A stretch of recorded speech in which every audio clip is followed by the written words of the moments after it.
Hello everybody and welcome back to the Mind Over Madness podcast.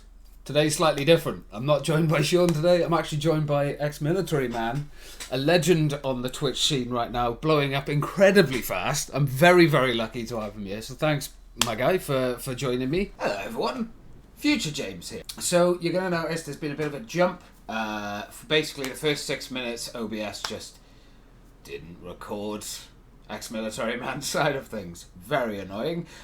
This happened in the last podcast that we did as well, but I have actually worked out what the problem was. It was only the first 6 minutes of the podcast, unfortunately, that basically the audio just wasn't recorded. So what happens is when I press start recording on OBS, for whatever reason, it basically just mutes the entire desktop audio, even though it's showing me like signals going through it just mutes it. I don't know why it does this. It's literally just done this now as I'm recording this section for you. But just to stress this point, nothing major got cut out. The majority of the podcast is absolutely fine, so we're going to pick it off from there. Basically, all that happened in the beginning was I asked Military Man how he got into Twitch, how he basically jumped into it, and we actually touch on this again a little bit later into the podcast as well, so luckily you haven't missed anything, and thank God I noticed this really early on in the podcast and I could correct it immediately so that we didn't miss the entire 2.5 hour podcast.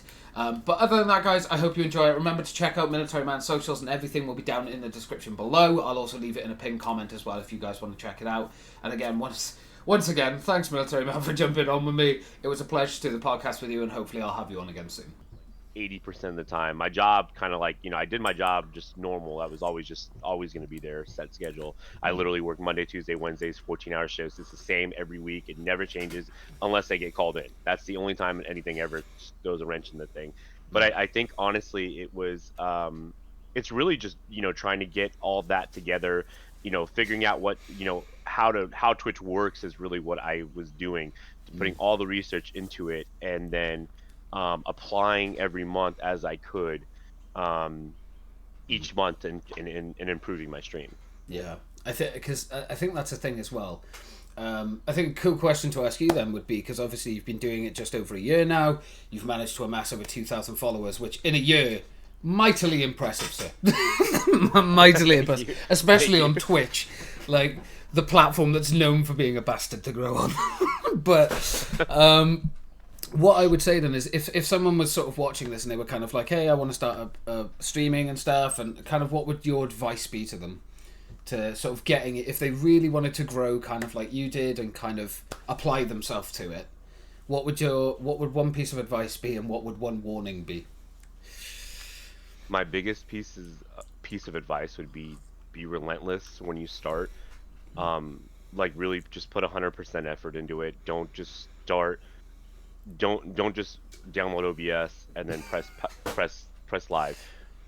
Actually do research on it. I have lots of, like, in my chat especially, I have probably at least, if you go into my chat, Lulu, like literally, I want to say I get asked about 5 to 6 baby streamers come into my stream, asking me for help, asking me for advice. And I work with a lot of newer streamers, or I wouldn't even say newer streamers, even older streamers too, that are coming to me asking me for help. And you'll see them asking me, like, while I'm playing Tarkov or something like that, you're literally, oh, how is it that you grew this way, and how is it that you're like, what are you doing like to apply this, and what do you think of my panels? You'll see that like my entire stream is pretty much everybody asking me about what they think of their page, like how they improved it, their about me section, all that stuff. They'll ask me for advice, only because like I think that's the biggest thing. Just make sure you put that research into it, and then start up and really decide if this is something you really want to do, because realistically it's so hard to make money from this job. And it's, you have to really be on it. So just really decide if that's what you want to do it. And the biggest thing I would say, warning, is there's so much work. It's a full-time job. So unless you're willing to sit there and sacrifice that time with family, with your friends, you know what I mean? If you already have a job and you're willing, I mean, if this is all you do, then that's one thing. But if you're willing to sacrifice all that time to sit there and start this up, that's, that would be my biggest warning. Like that, you're going to be sacrificing a lot your first year, and even in the, if you really want to sit there and make it fast and get to a fast point. So that would probably be my warning, is that you probably lose a lot of time with family and friends. Like that's just the way it is. I think that's a good piece of advice. I think I've talked to a couple of people that have started Twitch and stuff recently, and they've all said the same thing, which is, man, I didn't realize how much time and effort it takes to do this. I don't think it's for me. It's like, yeah, you learn very quickly if you think it's something you can stick with or not.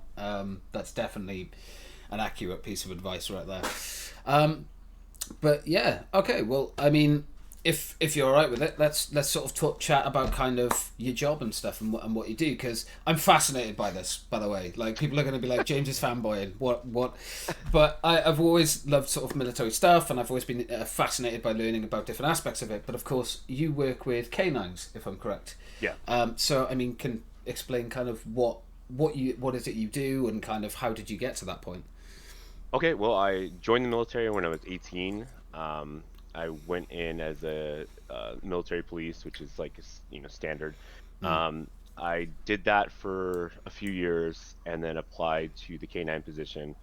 I've been doing, and you have to work your way up too as well. So you not only just apply, but you have to work at the kennel, cleaning up dog crap the entire time. And then you get an approval letter from your kennel master, and then you send the approval letter to your, to the application process. You get the approval letter plus, and that's how it was old school when I was in, and that's how things were done. So once you get the approval letter and all that stuff, they'll send it up, and I got the position. And honestly, I mean, it was probably, it's the one thing, you don't really realize, if you're good at anything. Sometimes I'm like one of those people. I was like, there's one thing I was good at. I was good at, I was good at being, I was good at my job always. I always did everything the right way. But when it came to understanding how dogs work and dog training in general, and how to get the dog to find explosives, stuff like that, that was the one thing that came to me just so naturally. And even in my canine school, I did really well. So I got into that, and honestly, just having the privilege to sit there and be like one of the better canine handlers at my base, stuff like that. Like I really had a great time doing that. It was, I did that until 2008. I got out 2000, I'm sorry, did that till 2014. So I went in 2006, went to K9 2010, from 2010 to 2014. Did K9, and it was, like I said, I did a lot of cool stuff. Got to travel a lot too as well. And then when I got out in 2014, I started doing contract work for a company as well, and I was their head K9 person there as well. So I mean, they really loved me there. Got into bodyguarding as well. So I worked for the owner of the Venetian Palazzo. He was the 8th richest man in the world. His name is Sheldon Allison. I worked for him for a while as his executive protection agent. Worked with the music producer as well. Worked for him for 3 years, I think, something like that. But I also did K9 as well. So I was doing K9 and doing these other jobs as well. Pretty much my whole entire career is based on security and executive protection and K9. So yeah. That's pretty much all I know. I bet there's people listening to this that are like, how does the man do all of this and not be just burnt out? Like, what happened? I mean, I don't know. I think the military stresses you out a lot, and puts you through breaking points that you never, that you push past a lot of like things. I think maybe my threshold before I got in, I was really like, I didn't have the patience for anything, and I probably was a little more of a loose cannon, but I think yeah. As time has gone on, you start to realize things, well, I mean, you could be blown up any day. So it's like, for me, when you're going into every situation, you're just like, well, I can die today, if there's a real explosive here. So I mean, like, you start to tend to not, like, you get desensitized to life almost. It's like not that I don't care about my life or anything like that, but it's like you become really desensitized because you realize that, well, if I find something today, I'm probably going to die. You know what I mean? And that's the reality of it. So, I mean, that's why I say stress level is just like, if I let it get to me every day, I would be a nervous wreck. I don't think I'd be able to function. Yeah, of course. I mean, what would you say was probably the biggest lesson you've learned then from being in the military police and becoming a K9 unit handler and like a team leader and stuff?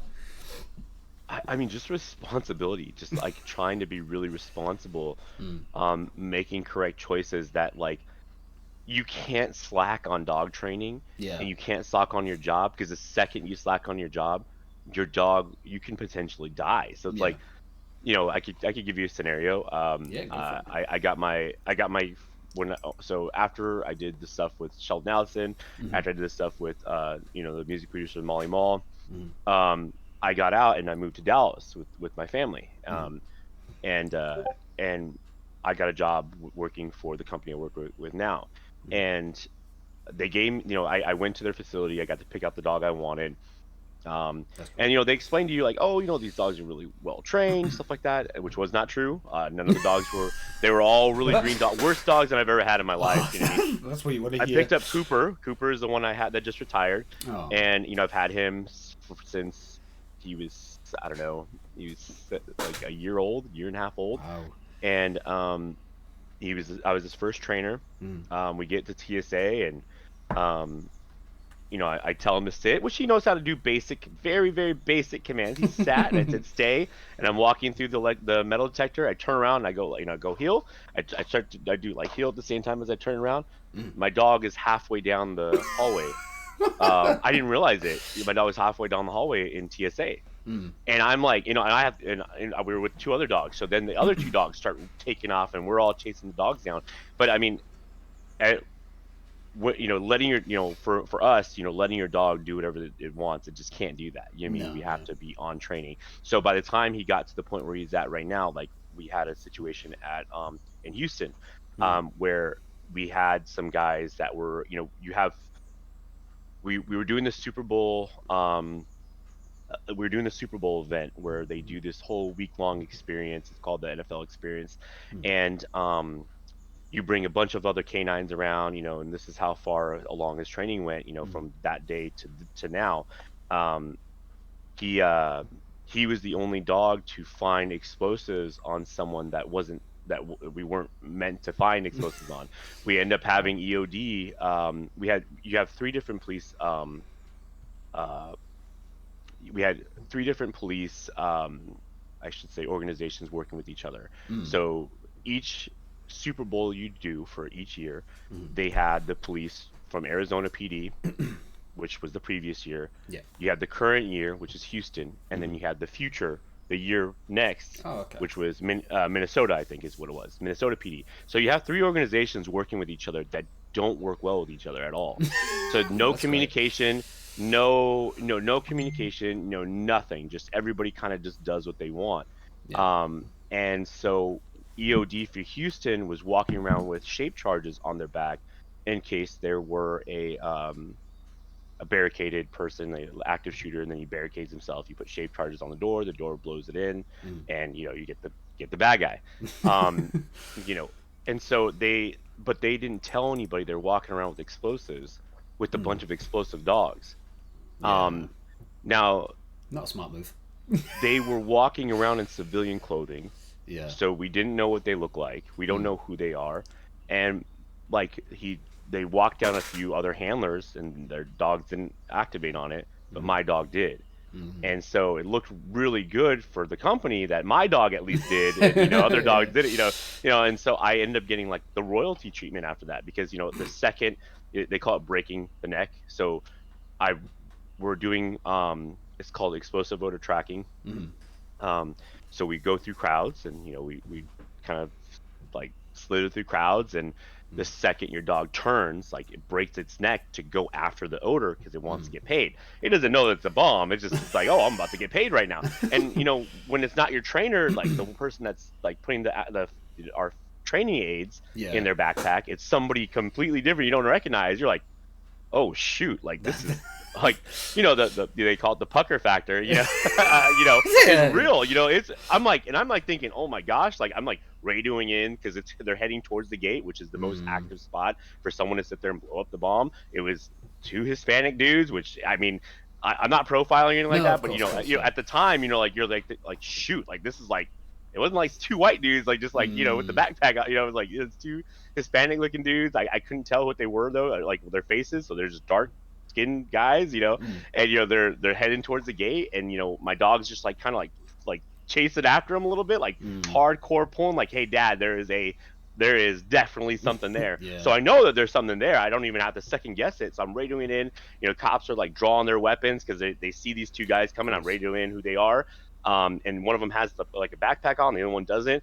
And as they're getting to the gate, they see the cops rushing, kind of pushing towards them, and they're like, then they turn around, they see me, and they're like, oh, whoa. They had, underneath their shirts, they had a badge, like a necklace, and you're like it's like Training Day, you know what I mean? Like the movie Training Day. They're like playing like they're like, which again, like I said, they're just doing whatever they wanted, and it was like a scary situation at that time. But I mean, me and my dog got rewarded for it, like big time. It was a huge deal, you know what I mean? Like, because they got in trouble. It was a huge deal, just because of the lack of communication. But I mean, that was like, again, that's where I knew how far I'd come with my training with him, from day one to then. It was a really, really nice time. It was a good way to sit there and get like projected in my company. Just like it's like being acknowledged for all the hard work that you put in to training this dog up, which is, again, I think people don't realize how much time that takes to fully train an animal to do that kind of thing. So,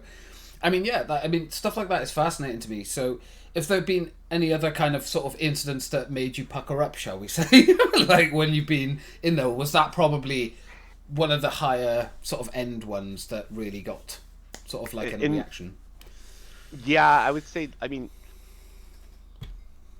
I would say there was, you had a lot of situations like in Houston. Again, Houston was a big one because we had like our biggest security threat there. We were working alongside with, I don't even know what I'm gonna say, but we're working alongside with like I'll bleep it. Was like yeah. Well, but it was weird because I'd never seen so much presence. I actually had a team. So what they did is they called them the Houston 8, and since me and Cooper, looked really good, like during this time, I got to be part of a team with 3 with me the entire time. And they basically kind of guarded me. So anytime I went to go search something, they'd kind of cordon off everything. They had guns, all this stuff. It was like, and they had like a whole process. The second my dog found someone, they had 2 guys get the person by each arm, because what they were worried about is the pressure plate. So they grab them by each arm so that they couldn't press the button. And then they have another one just had a gun, and they were like, they do like different moves, or like they lay him down and shoot him in the head, stuff like like little like scenarios where like it was going to be a quick like or just a quick, because you wouldn't be able to really, you have to be fast reactive to that type of thing. They had like a whole like thing, like it was, I'd never seen anything like it. So that was probably the most realistic thing, because we had a lot of situations where the dogs were like, we had a guy that came in that was, obviously you have to be really quick about everything, but we had a guy coming in that what he does is refill, he refills ammunition. So he'll use blank cartridges and he'll refill ammunition because he works at a shooting range. So of course, he's gonna get hit like the dogs all reacted to him. But I mean, we do everything. It was very safely, nothing crazy, nothing like no one just going around shooting anybody. But there is a process to it, obviously. And so they question him and stuff like that. Turns out he worked at a shooting range, and it was all But I think that there was a high level of threat there. I mean, there's been other situations too. E3, we had a bomb threat. I worked E3 actually before I even became a Twitch streamer. I worked E3, which is a huge gaming organization, and we had to search all 8 dogs had to search the entire building looking for a possible explosive, because they were very specific with where it was. At the LA Convention Center, we had a guy that rolled up, I don't remember what it was, rolled up a bunch of stuff to make it look like a brick of C4 and put it on one of the vehicles at the LA Auto Show. So like it's on top of a vehicle, you know what I mean? And it looks like an explosive, at Bank of America. Oh. Yeah, it's like, can I? So I can't talk about that one. Can't mention that one. No, I don't know if I can talk about that one. Yeah, But there's these little things that happen that you're just like, what the heck? Like this is yeah. like, people are crazy. They'll do stuff like that here, especially, Mm. and like I said, okay, so there's a situation in Bank of America where we had we got a delivery there at Bank of America, Mm. and it was wrapped up in like a plastic wrap, almost looked like C4. Mm. Um, didn't have anything else on it. It just looked like a brick of C4 with the Mm. label on it, and it was like it freaked everybody out. Didn't even try and Um, hide it. you know, and it came, and they checked the address. It came from a psych ward. So then they were even more like, what, like, then like, and the lady is like, this is not supposed to come to me. I don't know anything about this. Like, this is not, it's specifically addressed to me, Mm. and I don't know who this person is, and I don't know who, and Ideal. they had me search it, and it was funny because the cops were there with me, and we're searching it, and they're like, is it okay to open? I said, well, I'm standing here next to you. I'm not running, am I? He's like, all right. I'm like, I'll take off. So he cuts it open, and it was literally just a way to cause havoc. Yeah. If they stop operations there, they lose millions and millions and millions of dollars. Like, it's not Mm. even just like he cut it open, and it was full pens, like writing pens. They were used too, which is like weird. About 50 pens wrapped in like the little the things that they wear, like the little Oh, yeah, outfits they yeah. wear, like a medical outfit. It was Yeah. wrapped in that. It was the creepiest thing ever. I'd never seen anything like it. Yeah, it was That literally is odd. that. It was filled with pens and then wrapped in saran wrap to make it look like a brick, and that's how they sent it. My God, like it's so strange to hear these stories because, like, I live in the UK, and in the UK, barely hear about this stuff. Like, I think UK people are just too lazy. But, I mean, Didn't you guys have something at the Ariana Grande concert? yeah, at one point? there was, yeah, we've had stuff like bomb threats and things that have been done. I think Ireland currently is going through its own stuff at the moment. So, but yeah, we've had like bomb threats, but I think in the UK, it's sort of like I think.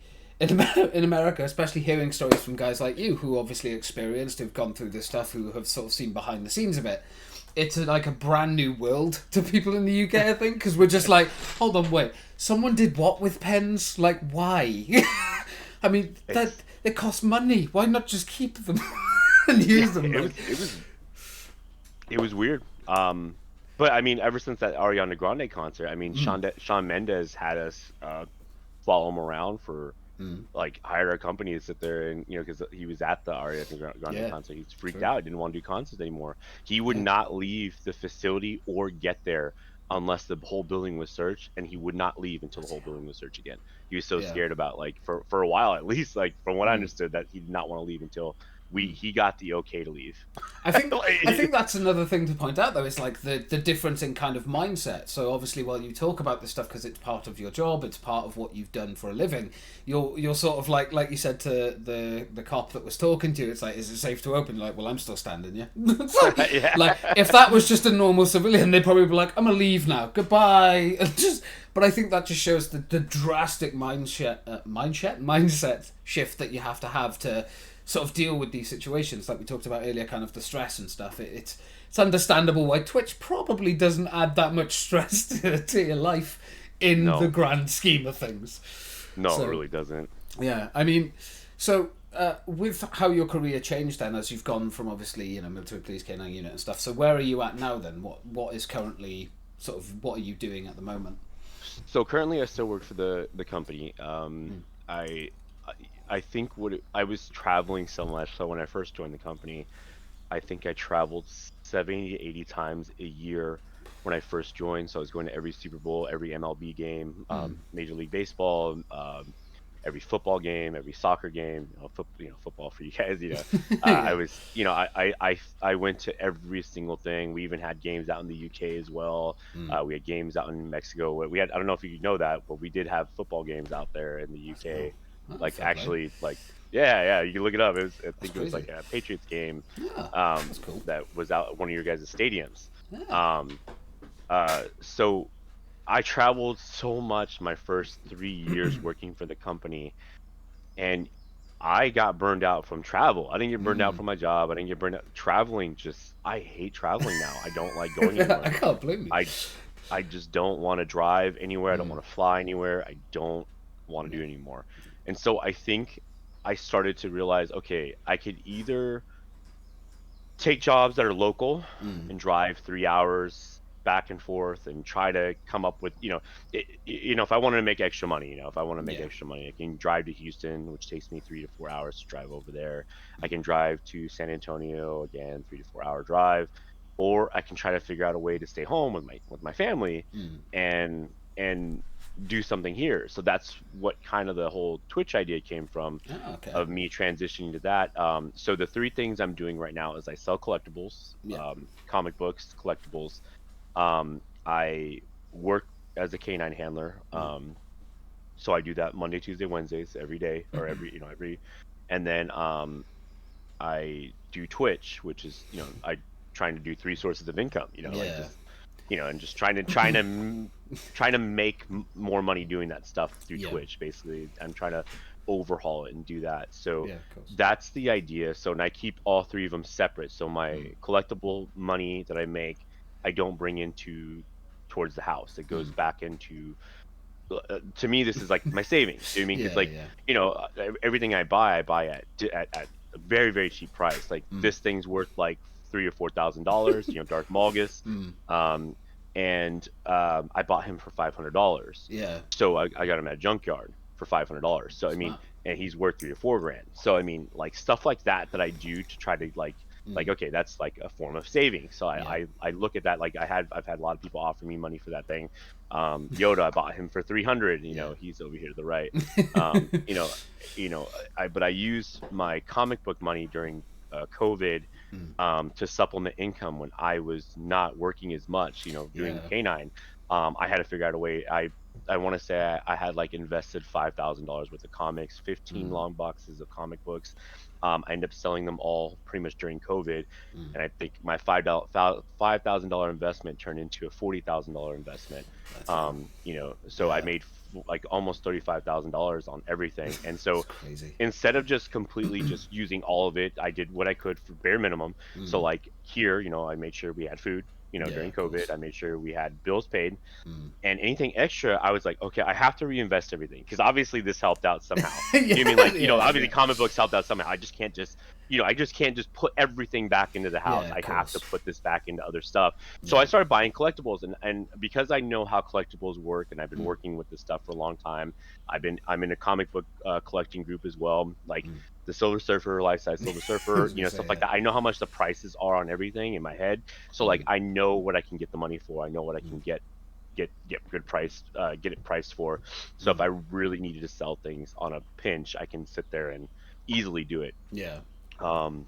So I reinvested the money, and then Twitch was the next big thing that I started doing, and that's where I think I wouldn't say success, because as much as I would like to say I'm successful, I don't feel like I've really gotten as far as I wanted to go with Twitch yet. So I know you see success, because in retrospect, yes, it looks very appealing, but it is not sustainable, and it is definitely nowhere near where I need it to be. And there's so much more I have to do. I feel like I'm maybe only 25% there, and that says a lot for where my numbers are at, and where I'm at with everything else. Yeah, so I definitely think that's a fair thing to say as well, because I think, as you say, like I obviously see success in everything that you've just done in a year, because it is incredibly, well, it's incredible how much you've grown in a year, and I think the reason that, but it's different for everybody, right? So my success might be slightly different to yours, and obviously with how much you've invested, I mean, it doesn't take a genius to look at what's behind you to realize the man has invested. Like, there's a lot, and I know we've obviously chatted a couple of times before we've done this. Obviously, you had the ability to be able to get like a very, very good PC, and that was a good jumping start. And I think it's important, I think, as well for people to realise and evaluate that success is different for everyone, and I think you need to understand why you're getting into something before you like we talked about earlier. It's not an easy thing to do. It takes a lot of time, a lot of effort, and especially when you're doing 3 things at once, and keeping everything separate. I mean, that must be a headache in itself. Plus family, I mean, my God, how have you not burned out? What? I need to find a way to increase my burnout. This is ridiculous. It's crazy. I guess I just look at life like, when I see my kids, and I see my wife, and I see them, and I'm like, I'm doing all this for them. I'm not. I mean, yeah, this is for me essentially, like all this stuff, but really, like all this stuff, like if I needed to sell it tomorrow, I will do it for my kids in a heartbeat. I mean, I do it because I wanted to be home more. I don't want to travel anymore. I don't want to go to the UK for a football game. I'm sorry. As much as I'd love to go visit you, Lubu, I just don't want to. I don't want to travel anymore. I mean, the UK is. I don't think many people go. Do you know where we should go on holiday this year? The UK.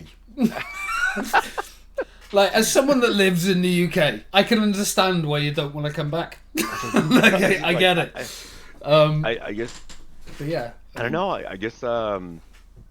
I think when you're doing things for other people, essentially, like you're doing it. I'm doing it for my family. I'm doing it for my kids. I'm doing it so they can see me every day, or at least as often as I can. To me, all this stuff seems very meager. It's all just it doesn't mean anything to me. I mean, it means a lot to me, just the sense that like my following, the people that are with me, that have been supporting me, that's important. But I mean, I don't know, man. It's just I'm at a point where I just want to, if I can set this up and get this done right, the keys to success for Twitch are honestly, it's easy and hard. Yeah. You know what I mean? Like, I understand how Twitch works now. I understand how like social media works. I understand how certain things with content creation work. It just comes down to time, which I don't have, and applying it. Yeah. You know what I mean? So, and never enough time. there is, you can be successful at Twitch. Yeah. You can be successful at Twitch. You just have to look at things differently. Anytime that people come into my chat, I tell them to look at your Twitch page as an application to a job, because as much as people think that it's not a job, it is. It is a job. Yep. I said, you're comparing other applications.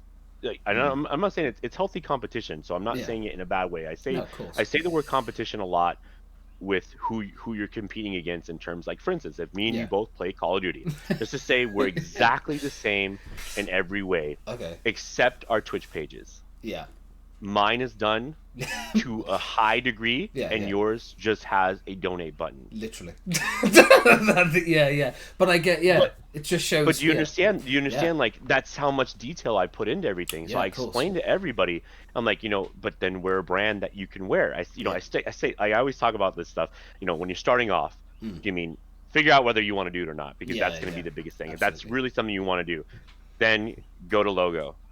Find something that's wearable. Find something that people want to put on themselves, because if you just want to put it on yourself, that's great. You can put a lot. I have T-shirts. So, like, for instance, like this is marketing. This is all marketing. I don't make a lot of money off my T-shirts. I think I only make like $3 or something like that. I try to make it as cheap as possible. But I have Stream or Die. I have this right here. It says Tarkov give it, Tarkov take it. So a lot of Tarkov players that have bought this shirt like it. You know what I mean? Because there's a true statement to it. Then I have Stream or Die on my other shirts too as well, and a lot of streamers like the shirt. So I think I had over 40 units of shirts sold last month of Stream or Die shirts. So the thing is, like, again, like, so it has to be wearable. So, like, everybody loves the little American flag, paw print. Everybody loves that on their shirts. You find something that's wearable. Find a logo that actually works with what you can sit there and do. So obviously, XMilitaryMan, you see the big old X. It's all camo, blue camo. And I did a lot of research. Blue is the world's favorite color. If you look up stats on colors, I think blue is ranked highest. No, this is how deep I think. Crazy. This is how deep I think. Like, I thought, like, man, I wonder what everyone likes, what color everybody. Because I had green. I had an ugly puke green. Like, initially, like, it was ugly. The OD looking green. The typical. But the thing is, like, nobody wants to wear that. Unless they're military. You know what I mean? Like, nobody wants to wear. So why am I thinking that way? I got to change how I think. I'm like, okay, what is everybody's favorite color? purple or blue was at number 1. I think purple was second. That's Red crazy. was third. I don't remember exactly. Yeah. The green was last on the list. Like green was like absolutely the worst. And I'm like thinking, okay, well, I was stupid. That was dumb. You know what I mean? So now I need to sit there and rebrand. I went to Sparkle Cat, for 2-way, and I said, hey, we need to change the colors. And I want something that kind of glows. So I want a blue that glows, like kind of like the baby bluish color, and then I want the blue hues. And so we revamped the colors, and came out with the new and improved XMilitaryMan. So it and that was my first start to understanding. Okay, you just need to just change like how you perceive things. You know what I mean? And that's why I said, okay, well, and I started doing things like on my Twitch channel. I like, for instance, you come in like, how do I improve my Twitch channel? I said, okay, well, why don't we compare each other's pages? So I'll bring yours up next to mine and look at like, and I'm not doing it to down anybody. I'm doing it to show them why, if we're just looking at just physical features only, we don't know what's inside the mind, we don't know anything else, and we're just looking at these two pages, and I'm like, who's working harder on their page? Me or you? Every time they're like, because I said it's easy to put a donation page on there. It's easy to put that on there. It's easy to put a donation and link. I'm like, you were able to figure that out, but you can't figure out a way to put an about me, about yourself, talking about why you like gaming, why you want to be a successful streamer, why you want to sit there and do this for a living. I mean, you got to explain like what you're doing. You know what I mean? Use Chat GPT, write out something. If you're not good at with the English language and not good at writing out, use Chat GPT and have it spelled out for you. That if you're, I'm dumb, you know what I mean? So I have to do stuff like that. I'm not the smartest guy in the world, so I'll rearrange it like that. It's definitely one of those things. It's what you put in is what you get out, man. And I think that also just shows how much effort and time, like you say, you've put in over the last year to show that kind of growth. And I think a lot of people, it's what you want to get from it, and that's kind of where you're going to learn how much time you want to put in. If you want it to be a job, you got to do everything. You got to put 100%, or that's not what you're getting. And as you say as well, I think people misunderstand as well a lot of the times. I think when it comes to Twitch or YouTube, I think people think that it's just, you make a video or upload it and you make money off of it, and you hear about all these big stars that earn so much money and things, and it's like, that's so rare. Like, so rare. Most people, if they're lucky, might hit the threshold for a payout after maybe a year, but I think that's kind of where people are misguided. So I think that would be my next question: is what do you, other than thinking it's easy, what do you think is the most sort of misunderstood thing about streaming and YouTube, other than the fact of time and that it's easy to do? Because I think that's the most common one that I've ever used. I mean, you should always post often. So I think it's a lot of things, actually. Yeah, there's so many. There's so many things. Like, we could sit here and just do like an hour even about just yeah. I mean, even just going back. Like, I tell everybody, everything adds a percentage to your stream. So say like you as a streamer, you carry 45 to 65% of your content. So if you're boring, and there's gonna be, I'm sorry, there's gonna be boring people out there. Like, I'm just giving you an example. I'm not saying that that's what you are, Lubu. By the way. Oh, I used to be. I used to be really bad. if you're boring, that means 65% of your stream you need to have all the bells and whistles. And I mean, like, when people can mess with you, people can, like, I'm talking about crack your screen while you're playing, stuff like that. I'm talking about, you need to have all the bells and whistles and make up for the 65% of whatever's left over. Because if you're only bringing 45, guess what? You're already underneath where you should be. You need to be at least 50. And if you're not 50, then you need to figure out how to get the rest of the points. So then you add percentages. So then your page, that maybe adds 10%. So you got 10% from your page just based on how you presented yourself in the beginning, right? It's all about the face value. First time meeting someone, you get the first impression. So there's your first impression. There's 10% right there. 10% for, what you have actively going on in your chat. So like if you have things going off, little games, things like that while you're playing, 10 to 15%. So you add another 15%. We're at 25%. Now you have to make up the other, the rest of the amount. Yeah. I mean, like there's these little things that you have to do, you know what I mean, to sit there and, making sure you have really good mods, making sure you have a really, a decent website so that people are like a beacon or, Linktree or whatever you want to, having all these little bells and whistles. This has now been my 6th podcast now. So now on my website, I have my podcast linked. Any podcast I was on, I have it linked to my website. So I have everything linked. So I mean, I have everything going on, all the moving parts moving. So that way I only make up like 50% of my stream, and I understand that. I'm like, I know I'm not the most active person. I'm not the most like bubbly person, but I'm also not the most boring person either. I don't think I'm that boring. I've listened to some of the podcasts. I've watched some of the streams. Definitely not boring.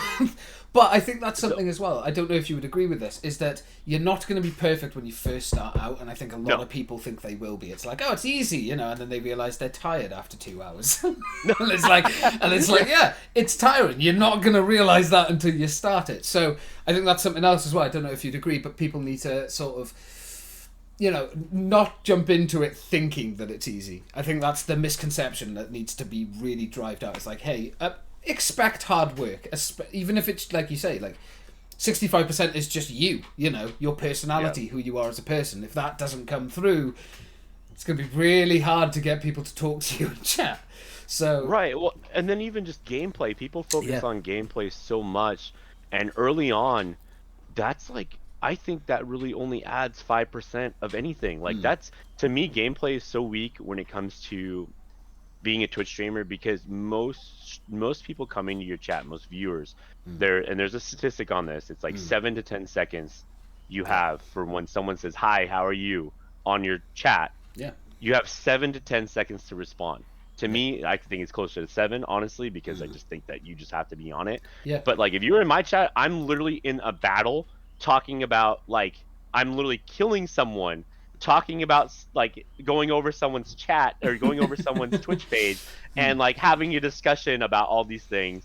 And literally I'm doing 3 things at once. Multitasking is so important. You cannot get so caught up in your gameplay, because I say the only people that can get away with ignoring their chat are people like Shroud, people like Thind, people that are already Tfue, all those guys that have already made it. They can get away with not talking to their chat. They can 100% get away with it. They don't need to even glance at their thing, and they'll still have thousands of people in there just to watch them play because of who they are. Yeah. You are not that person. Yeah. You're not that person. I don't care if you're a God player. Yeah. You're not that person. Because they've earned that. They've earned that over years and years of honing a craft, and they've already put their personality out there. So people who go in there are going, I'm going in here because I know how good they are. Like it's already established. Whereas with, like myself, with you, with anyone from who we know who's obviously a streamer, it's very much like, sometimes people will pop in because it's the game and they just randomly clicked on the stream, and maybe one in a million will stick around, but most of the time they're going to know, with, like you say, in 7 seconds, whether or not, hey, this person actually pays attention, they care, they give a crap, they're chatting with me, they're having a laugh. Like, it's the personality that's going to keep people coming back. And I think a lot of the times people burn themselves out, they keep pushing, they keep doing it, and that actually hurts more than it's going to help you, because obviously when you're on stream then you look half dead.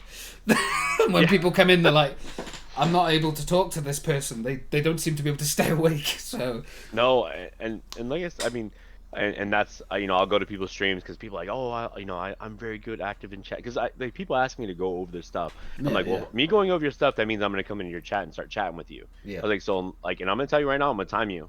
Yeah. And so I did it with one person. He's like, no, I chat to my guys. Any time anybody writes to me, I just never get anybody that talks to me. I'm like, all right, fair, all right. If that's the case, I'll go to your chat, and I'm not going to tell you what day I'm coming. I'll just come randomly. Came into his chat randomly. It took him, I think it was 4 minutes and 20 seconds to respond to the 3 messages I wrote. And by the time he saw them, I hadn't even started timing, because I couldn't figure out. I was trying to remember where my timer was at on my phone. So he might have almost taken 5 minutes total to respond to me in chat. Yeah. while he wasn't even in gameplay. Yeah. He had just gotten out, so he had time to look. Mm. He had time to, and that's why those things are important, like notifications whenever someone Yeah, of chats course. in your stream.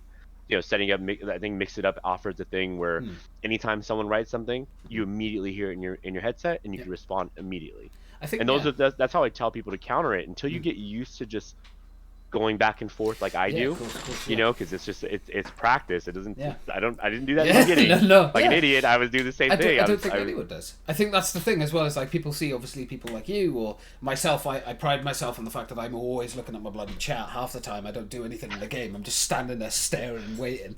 But I think people don't realise when you're first starting out, especially, you don't realise looking back and forth, and especially I think a lot of people as well, you don't have two monitors, you don't have two screens, so it's sometimes a bit tricky. Of course. So you have to find another way to do it. Where I used to have like my iPad, just have it there, and I'd be like waiting for it. And, phone. Yeah, phone, laptop, whatever. Like there's always something you can find a way to get around it. And I think, like you say, that person obviously being like, I talk to my chat, just no one turns up. 5 minutes later, you're like, no wonder they don't talk back. They've already fucked off. But I mean, I think as well, it's also that thing of, I think people don't realise that, like when they're the person that's not being talked to, they're like, oh, this is unacceptable. This is ridiculous.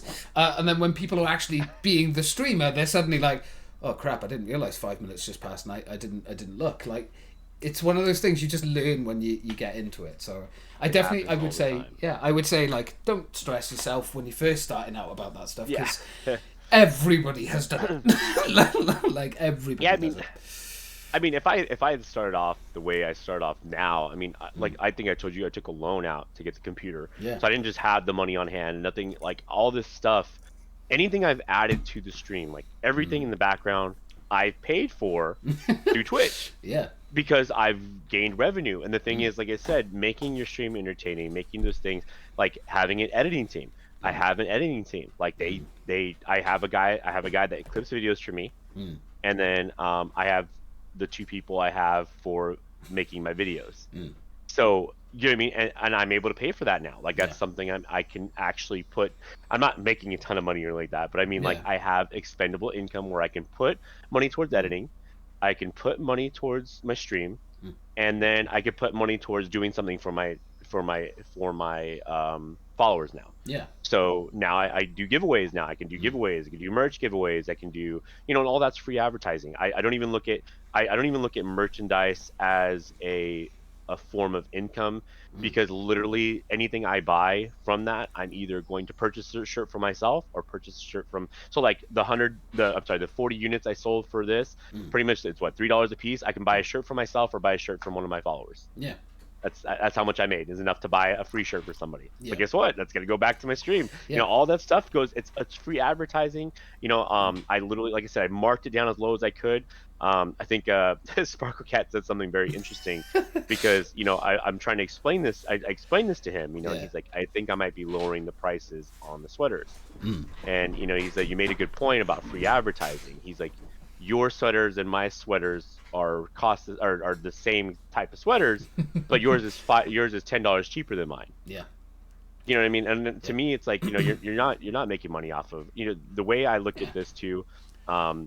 You have to get to a point where once you become really successful, your sponsors and everything else that you're doing outside of the realm of gaming, Twitch honestly should only be like 30% of your income in the grand scheme of things.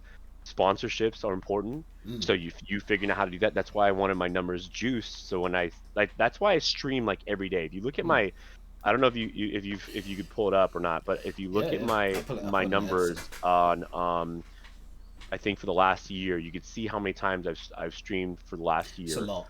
And I want to say it was, but I needed my numbers to reflect, how many hours people watch me, how many followers I've gotten, stuff like that. So in 1 year, getting 2,000 followers for 1 year, if I can do the same thing, replicate that for the next year, I could do really well. I mean, I think I average on a weekly basis about, I think it's at least, about 3 to 5 followers a day.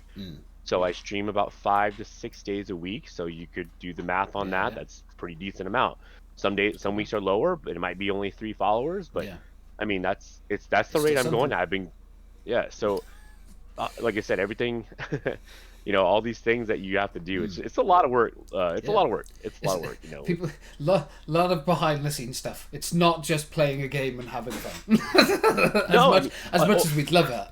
well, I was so I got sponsored with Death Wish, so I'm gonna throw that in there.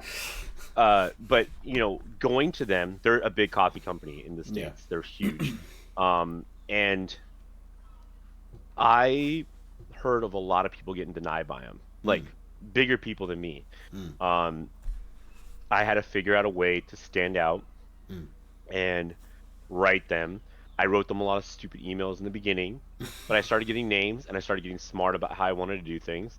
And so like I had to sit there and present myself in a different way when I wrote them the last email that I sent them to get the sponsorship, which was really clever. I came out with, just, you have to like, I don't, it's like, oh, like, they didn't even respond to like 3 of my emails. Or, oh, we're not looking for any content creators right now. We're not looking, or we'll be looking at it maybe closer to, it was like Mike, I think, and Dave, and I got responses like, oh yeah, we're not really looking for creators right this second, but maybe in the future.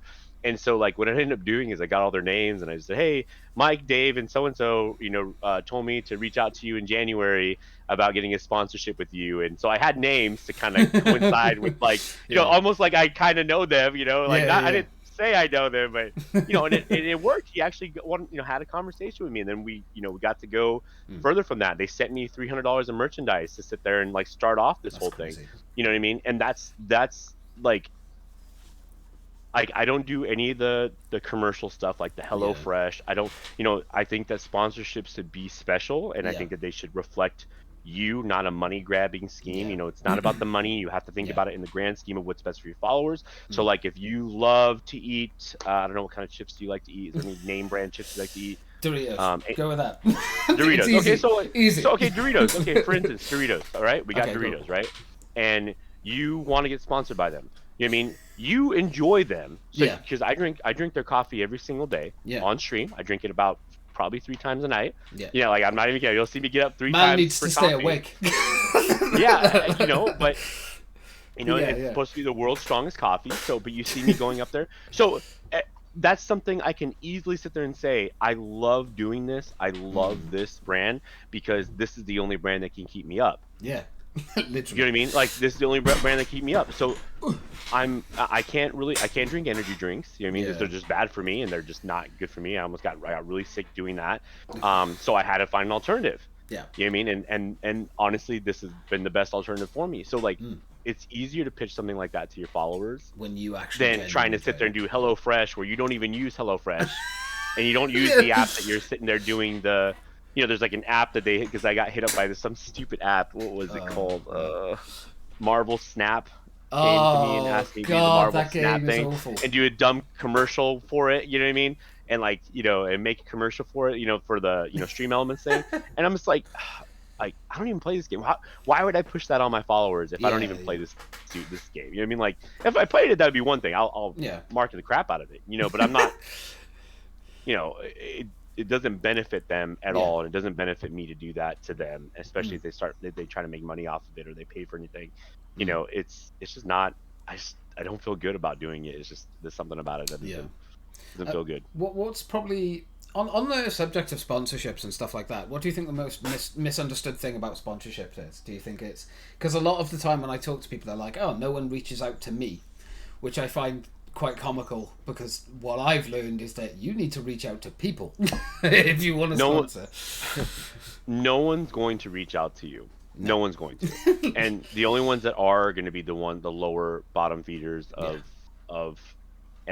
just need the numbers, need to sit there and push the content up. That are going to pay you very minimal for you using their app. And then what's going to be funny is after you're done doing their little promotion, they're still going to get paid if they continue using it. You're not. You know what I mean? Like it's like it doesn't. A lot of that stuff doesn't help you. So to me, looking for sponsorships or affiliate things like that, I really think that you should really think about what you want to bring to your channel and reach out to those people. Now, again, don't reach out to them if you stream once a month and you're just too busy all the time. But you really, it's just people tell me they're too busy. But then when I start to break down their day, I'm like, okay, well, what do you do? Like, what are you doing on your days off? Oh, well, I do, I go to the bar and I go, and I'm like, okay, already, if you're going to if you have time to go to the bar and, you want to socialize and stuff like that, that's a choice. You're choosing to sit there and go drink, spend all your money on drinking, which I'm not saying there's anything wrong with it, but you're telling me you want to be a serious streamer and you want to sit there and make money doing streaming. You have to sit there and make a choice a lot for certain things like that. And you can't tell me you don't have time for it when, you know what I mean, you're just sitting there watching YouTube for, you like to watch YouTube for an hour when you could have been streaming for an hour. Yeah. You know what I mean? It's one of those things, isn't it? It's like, what you put in is what you're going to get out. So, and the same goes for sponsorships and stuff. I think, if you talk to people, if you reach out, if you constantly pester, you're more likely to get something out of it. It's not like that coffee, like you said, it wasn't that coffee company that came to you and was like, hey, we want to sponsor you. You had to reach out, you had to fight for it. And that's, I think, something that, again, people don't understand. Takes a lot of work, takes a lot of time, a lot of messages and emails. So, yeah. Well, even you presenting yourself, like, let's just say they've never even heard of streaming. I mean, and you just like the brand. Yeah. Why don't you become a solution to why you think that you can bring money to their table, where you guys could both make money? You know what I mean? Like, both, by me doing this, I think I could bring this to the table. Yeah. See what you can offer. Because a lot of these, I've heard of the most random things about people going to sponsorships for people, but they're just asking for a sponsorship. They're not trying to make a solution. I mean, it's about making solutions for the company, not like, hey, I'll advertise. Make a solution for them. Come up with product. I can send you one. I can show you, or I could explain to you the last email I sent to Death, or one of the emails I sent to Death Wish. I think one of the ones definitely, because I think a lot of the crazy things about sort of sponsorships and stuff, again, is like, you have to talk their language. Like, if you don't, like, they're not just going to be like, oh yeah, you seem like a nice guy, or girl, well yeah, sure, we'll sponsor you. You have to be like, no, this is what I bring to the table, this is what you gain from working with me. And I think a lot of people don't realize that. so yeah, exactly. And so, like, the second I got approved, this is what I sent back to them. So this is how professional I am. So I'm like, so this is after they said, oh yes, we're going to send you something, X amount of product. Give us your ideas of what you want to do. So this is my response to that. So I said, hey, I hope, so-and-so, I don't want to say names. I hope this email finds you well.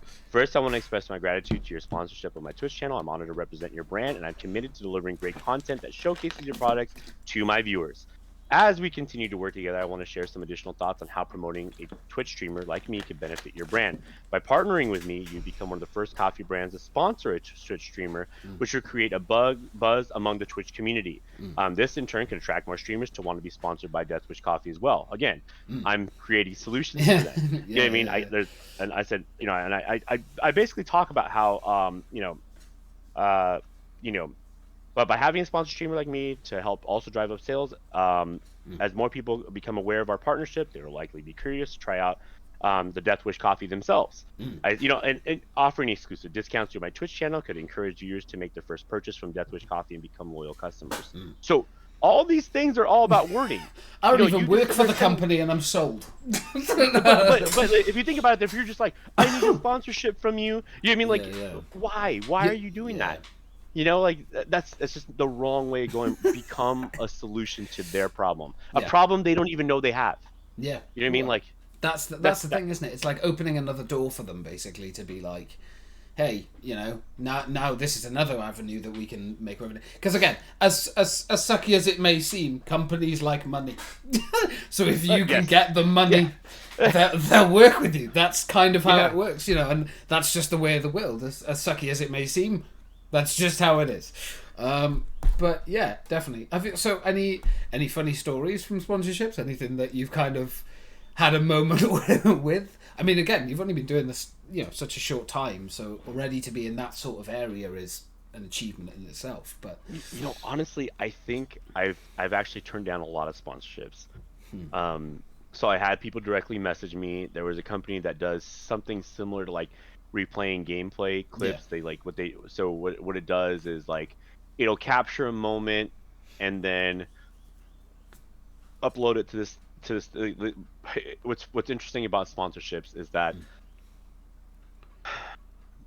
you get a lot of people again that won't tell you things. Like the second sponsorship should be cut clean and dry. We'll do this for you if you do this for us, or vice versa. I'll do this for you if you can do this for me, type deal. Yeah. It should never be a question of like, I had somebody approach me. They're coming up with new software about clipping gaming clips, putting it on this site to where you could easily edit the videos, stuff like that. It was something like that. And I said, okay, so well, how much are you guys planning on giving? Well, we're a startup company. I said, okay, that's fine. What are you guys trying to do for me? What are you guys doing? What will you guys do for me? Because I had a meeting with them. Well, we'll discuss that because we have backers. Okay, well, let's discuss it. What is it that you guys plan on? He did a whole back and forth with me for like multiple emails, and then when we got on the phone, he's like, "Well, when you say yes, we'll tell you how much we're gonna pay you." I'm like, what are you talking about? Like, I'm not gonna sit there. Like, not saying that I'm gonna get paid. Like, I'm not expecting. Like, I understand it's a brand new company. I'm not I'm not like trashing it. Like I'm just saying, like, you can't expect me to sit there and just say yes to you if you're not gonna even tell me. Like, it's not a surprise. You just tell me what it is, and then I could be like, okay, well, based on this is what I'm willing to do for that price. You know what I mean? Like that's and like just weird stuff like that that's happened. Like, I've had people too come to me like, there's a couple companies that have come to me like to do content creation type stuff. The problem is that like, I'll be like, okay, well, I don't want to be the only one promoting your guys' company. Like, they're like, okay, well, can you be one of our content creators? I'm like, okay, cool. Well, tell me a little bit about, like, I think they're called 1HP is what they're called. I think I forget the company called. And they told me like, hey, can you become one of our content creators? And there's I don't know if there's any pay that went with it or anything like that, but they're just like, we want you to be featured. And I said, okay. I said, well, I'm like, well, how does that benefit me? And then they're like, well, you get to be part of 1HP. And I'm like, okay. Well, who's your biggest streamer? Who's in charge of your whole thing?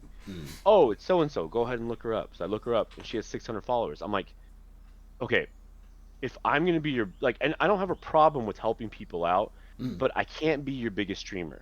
Obviously, someone with the idea has to already have a large following, so that way you're not dependent on me to sit there and bring that following to you. So let's just say I'm your most successful creator there, but you guys are all benefiting from my success, and not actually contributing. You know what I mean? Like, it's a two-way I don't want to do that for them. You know what I mean? I want there to be there has to be a give and take in everything that we do. Like, it can't just be like, for instance, like the other one, Skyfox Studios. We're working out a contract where it's going to be basically a shared, like, I get shares in the company for as much as I bring to it. So like, and that to me, I think it's fair. That's okay. There's a give and take, and then a sponsorship. I get a full Mandalorian suit. So like, I get something out of it's like, that's a $3,000 suit. You know what I mean? On top of that, it's like, okay, I can promote this. I can sit there and put my effort into this. If that means I get my suit, and then it's a 2-year agreement, so it's not like I'm going to be there forever. You know what I mean? Maybe after 2 years I get tired of it. I don't know, but it's only 2 years. I think that's 2 years of my life that I can sit there and deal with. You know what I mean? Get shares out of it. Get a Mandalorian suit out of it, and then go from there. You know what I mean? But the thing is, what I went to them with is that, okay, you have 6 people on your team, and this is a startup company. What do you value your company at currently? Okay, and that's a serious talk at it, because if they are like, oh, well, we're projected to be a multi-million, I'm like, no. Like and he's like, well, right now it stands at like $8,000. I said, okay, so anything I bring to the table, because you guys have been around for 3 years and it's still considered a startup.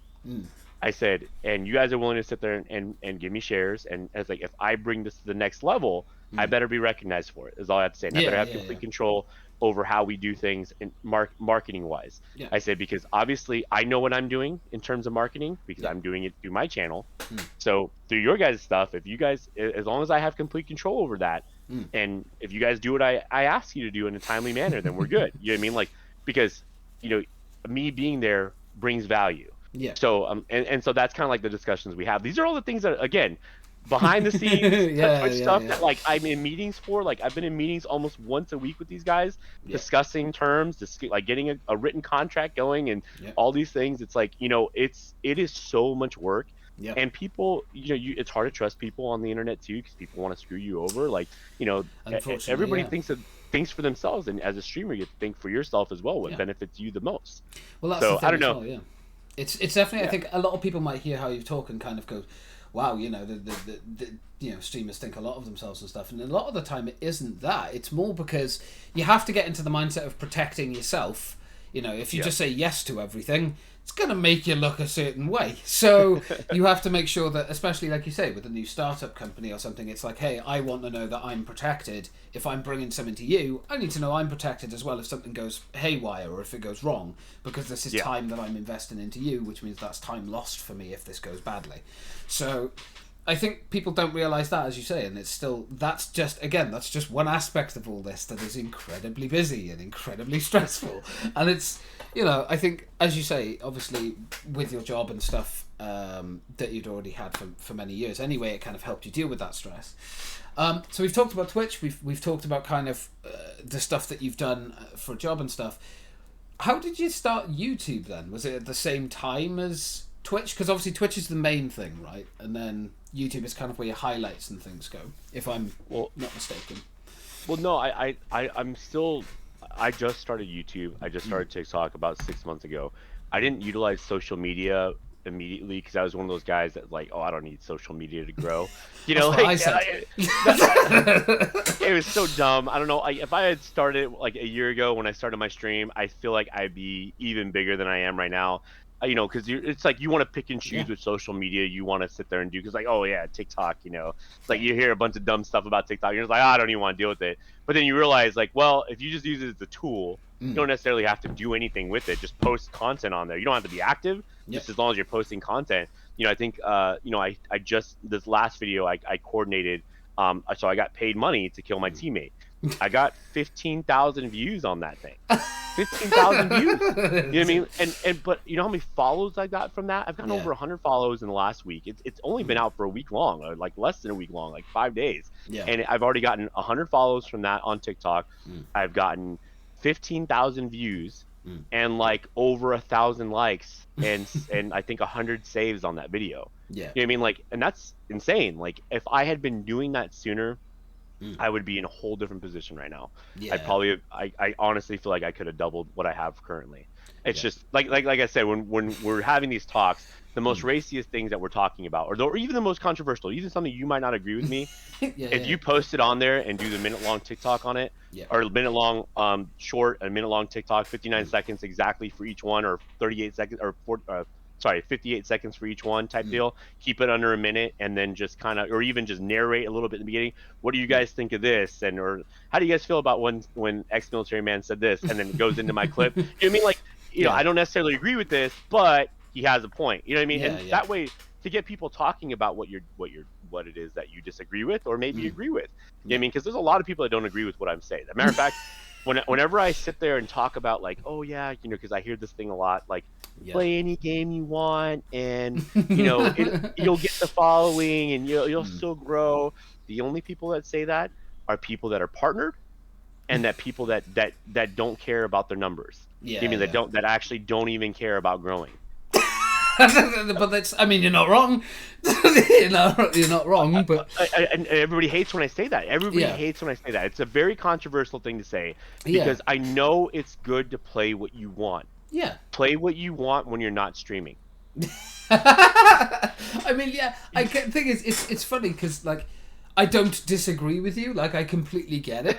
I do. I completely get it. Like, because again, I've been doing this long enough, like, and not gained a certain amount of success or whatever. So there's kind of things that obviously are very accurate and are very true, whether we like to admit it or not. Like, there are games... I don't mean to insult you, Lubu. No, not at all. You didn't insult me, my guy. You didn't. But, like, I'm agreeing with you, because, like, it's funny. It is an interesting point that you bring up. Again, like, I know that you play a lot of Tarkov, right? But Tarkov is a very popular game. It's very well known. It's very all around. And it's got a very loyal fan base. Whereas if you're switching things every week, people might come for one game, never come back after that game's gone. So, it's one of those things again. So I do see where your point of view of that is, and I do think you're right. I think a lot of people that don't really care for numbers are the people that are kind of like, play what you want.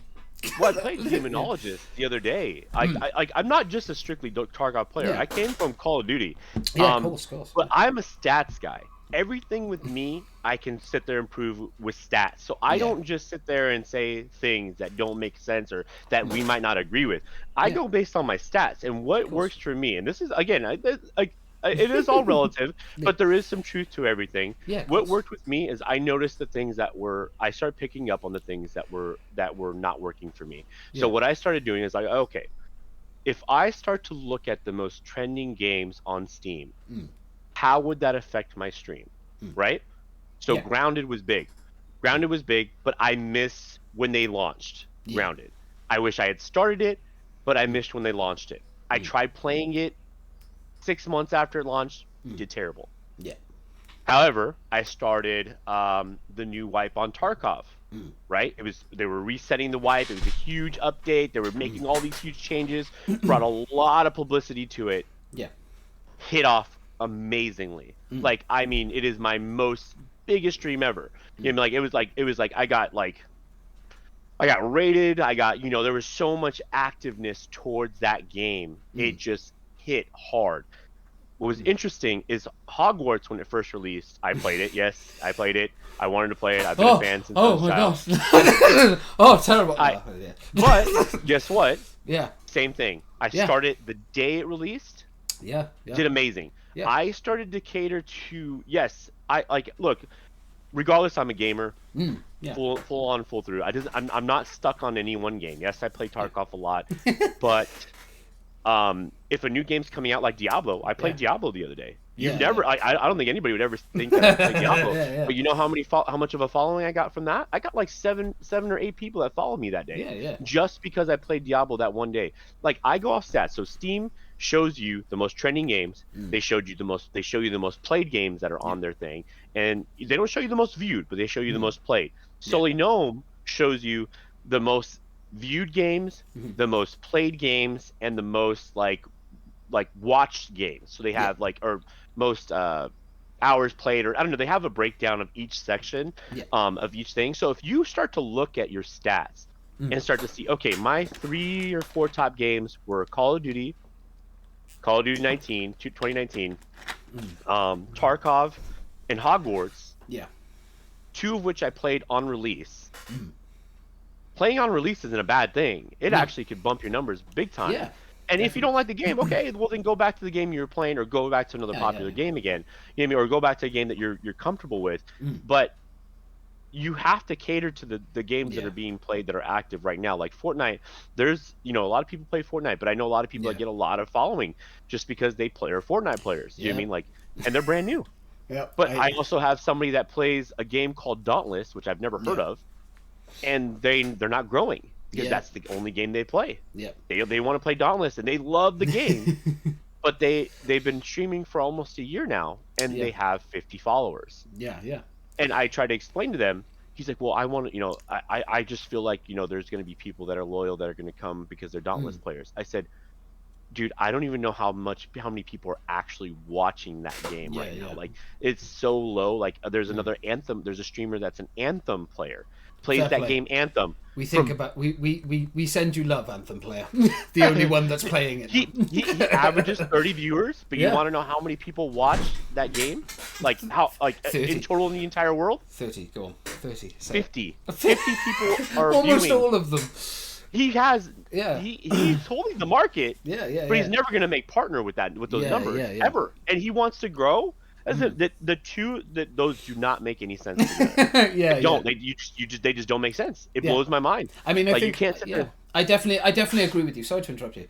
I definitely agree with you there, because there's been times where over the course of a decade that I've been doing this, there's been times when I've played a game on release, and those are my biggest streams. You can't deny it. There's the ones that I get the most follows. It's the ones that I get the most interaction. So, I mean, there's no denying that it benefits you to play either a new release or a really popular game that's high up in the stats that has so many people watching it that you're bound to get a bit of an influx of people. So I don't think you can deny. I don't think anyone can deny that. I mean, yeah, there's definitely an argument to be made to if you love Dauntless or if you love Anthem, and that's the game you want to play and stream, go for it.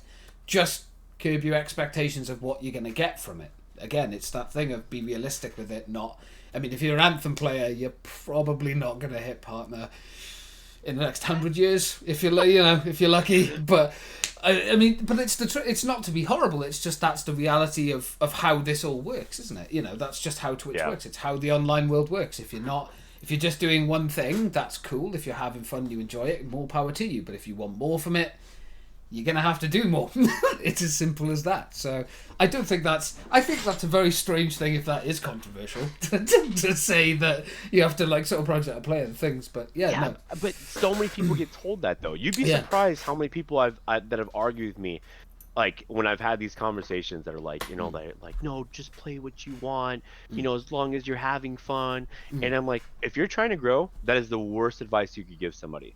Like, if you're trying to grow, that is the worst advice to say you play what you want, because if you're trying to grow and you want to be a big streamer, I'm sorry, you playing Anthem with only 50 viewers max, and that means it's spread out between the one viewer, and that's if somebody's not following and watching themselves. You know what I mean? So you got to at least say that maybe the 30 viewers are out of the 50 viewers, and let's just say there's 30 streamers. You know what I mean? Like, he already has a majority of those viewers, and probably somebody's watching themselves on the rest of the 50. You know what I mean? So really there's nobody else really there to sit there and do anything.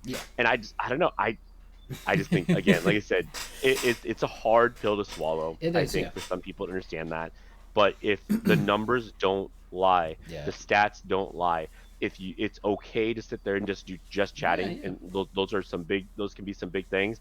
But just know, I had a guy come in, he talks about political talk. And I said, okay. And he was like, I don't know how to grow my stream. And I said, okay, well, I could already tell you already. If you're talking about politics, you already have 50% of your audience gone. Because there are sides to every coin, and you're only going to get one side of the coin. So already you've taken half, if not more, because you're conservative. So guess what? Twitch is not a conservative site. It is not. You are not on a conservative site. So guess what? So you're already losing 60% of your audience, at least, because it is not a conservative site. So you've already lost 60% of your audience right then and there. He's like, wait, what do you mean? I said, 60% of people aren't going to want to watch your chat because you want to talk about stuff with Trump or whatever it is you want to talk about. You want to talk about all those really... I'm not trying to get into politics, but I'm just giving an example. We're not doing that here today. But it's a good example. You want to sit there and do that. It's just like any business. You want to sit there and cater... If you're a business and I would say, oh, well, I only like liberals. Well, guess what? 50% of your audience, and let's say 60% of your audience is conservative. You lost 60% of your revenue. You want anytime you make a stance on anything like that, you're choosing to sit there and lose half of your following. It's hard. And I'm like, you're not going to gain anything. You're not going to get any followers from that. You might get a couple that trickle in that are conservative people, but again, when it's more of a liberal site, you're not going to get any liberals to sit there and follow you, unless they're going to sit there and follow you just to trash talk you. You know what I mean? That's the only time it's going to happen. And that's not fun. No, but you can make those choices, and that's okay. There's nothing wrong with that. I'm not saying that I'm not saying not to be passionate about things like that. But there are so many other subjects you could talk about that don't have to be one-sided. You could talk about a lot of open things that just don't have to be so just divisive and. Exactly. I just think that there's so much you could avoid on that. I feel like you could really get to know people that I don't know. It's just I feel like there's too many people already doing that now that I just don't think that it's necessary anymore. But I mean, that's just my own opinion. I don't like to talk about politics. I stay away from politics. I don't even care. I'm like, look, I worry about the things that are in front of me, and that's what I worry about, and that's what I can control. And I just deal with what I can control at this moment. So that's where I'm at with that. That's all I'll say about that. But I mean, but like I said, But again, when you're doing stuff like that Yeah, in yeah. terms of your streaming, that's you're gonna have half your audience there already. Yeah. So, Like half of them are going to be like, well, not watching this guy. yeah, And they'll just exactly. leave. But yeah, I can definitely see. Yeah, I mean, there's just the obvious stuff, isn't it? It's kind of like, again, it's the thing we've brought about before. It's that curb your expectation. Interesting point though as well with the just chatting. It's like we said before, just chatting, hard one to get into. As amazing and as fun as just chatting streams can be, again, 65% of you. That's you. Like, it has to be you. So the majority of a just chatting stream is you. So you need to have that personality, that build. So, I mean, it's funny. It's like it all comes back around and everything links together, you know, despite having maybe thinking they're all separate. It's like, no, everything links. Well, what's interesting about the just chatting streams is that you can do some really creative stuff with it. There's a guy that I watch on TikTok. He goes live every once in a while. And he does just chatting streams. But what he does is he puts a background on, like a random background. He goes into character and pretends like he'll see something in the background. It's like at a hospital, and he pretends to be a doctor. And he's like, I'm actually a doctor, and people are putting hats and like putting all these things all over his face. Stop putting things on my face. But what is interesting is that everybody's paying to do those things. So they're paying to put a hat on him. He's pretending to get mad about it.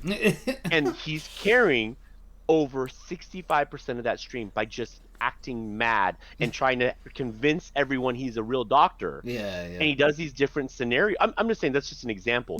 But I mean, like, you know, there's another guy that on Twitch that rates people's streams. Yeah. That'll go, and there's so many streamers that want to get advice or even just like, you know, like, oh, well, rate my stream, you know, and he'll go into it and just kind of like do, you know, but he'll have 50 people watching him. Yeah.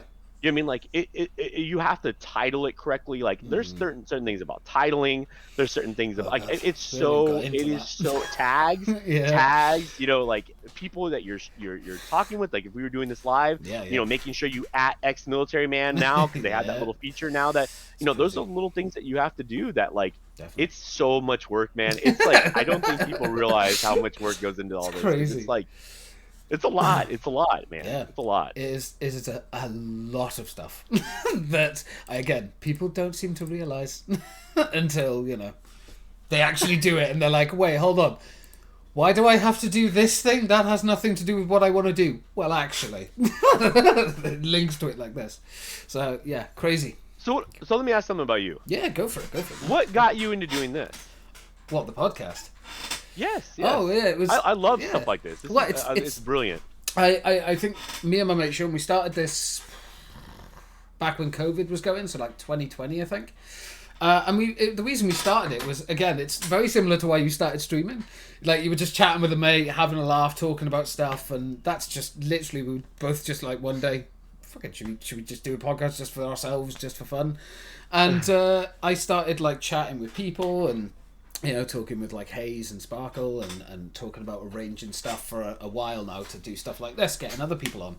I have a friend who has OCD. We did a special with him talking about that, kind of talking about the stereotypes and harmfulness of it and what it's actually like to live with OCD. But that's one of the coolest things for me is like, again, getting to meet people like yourself and being educated on like, you know, canine training and things like that. Stuff that I genuinely would never know about. I get to learn and educate myself from that, and it's cool just to chat with people. I think a lot of people have forgotten what it's like to actually sit down and have a conversation with someone. And even, like you say, even if you disagree on certain matters and stuff, like, it's still okay. You, like, don't have to hate one another just because you disagree on something, you know?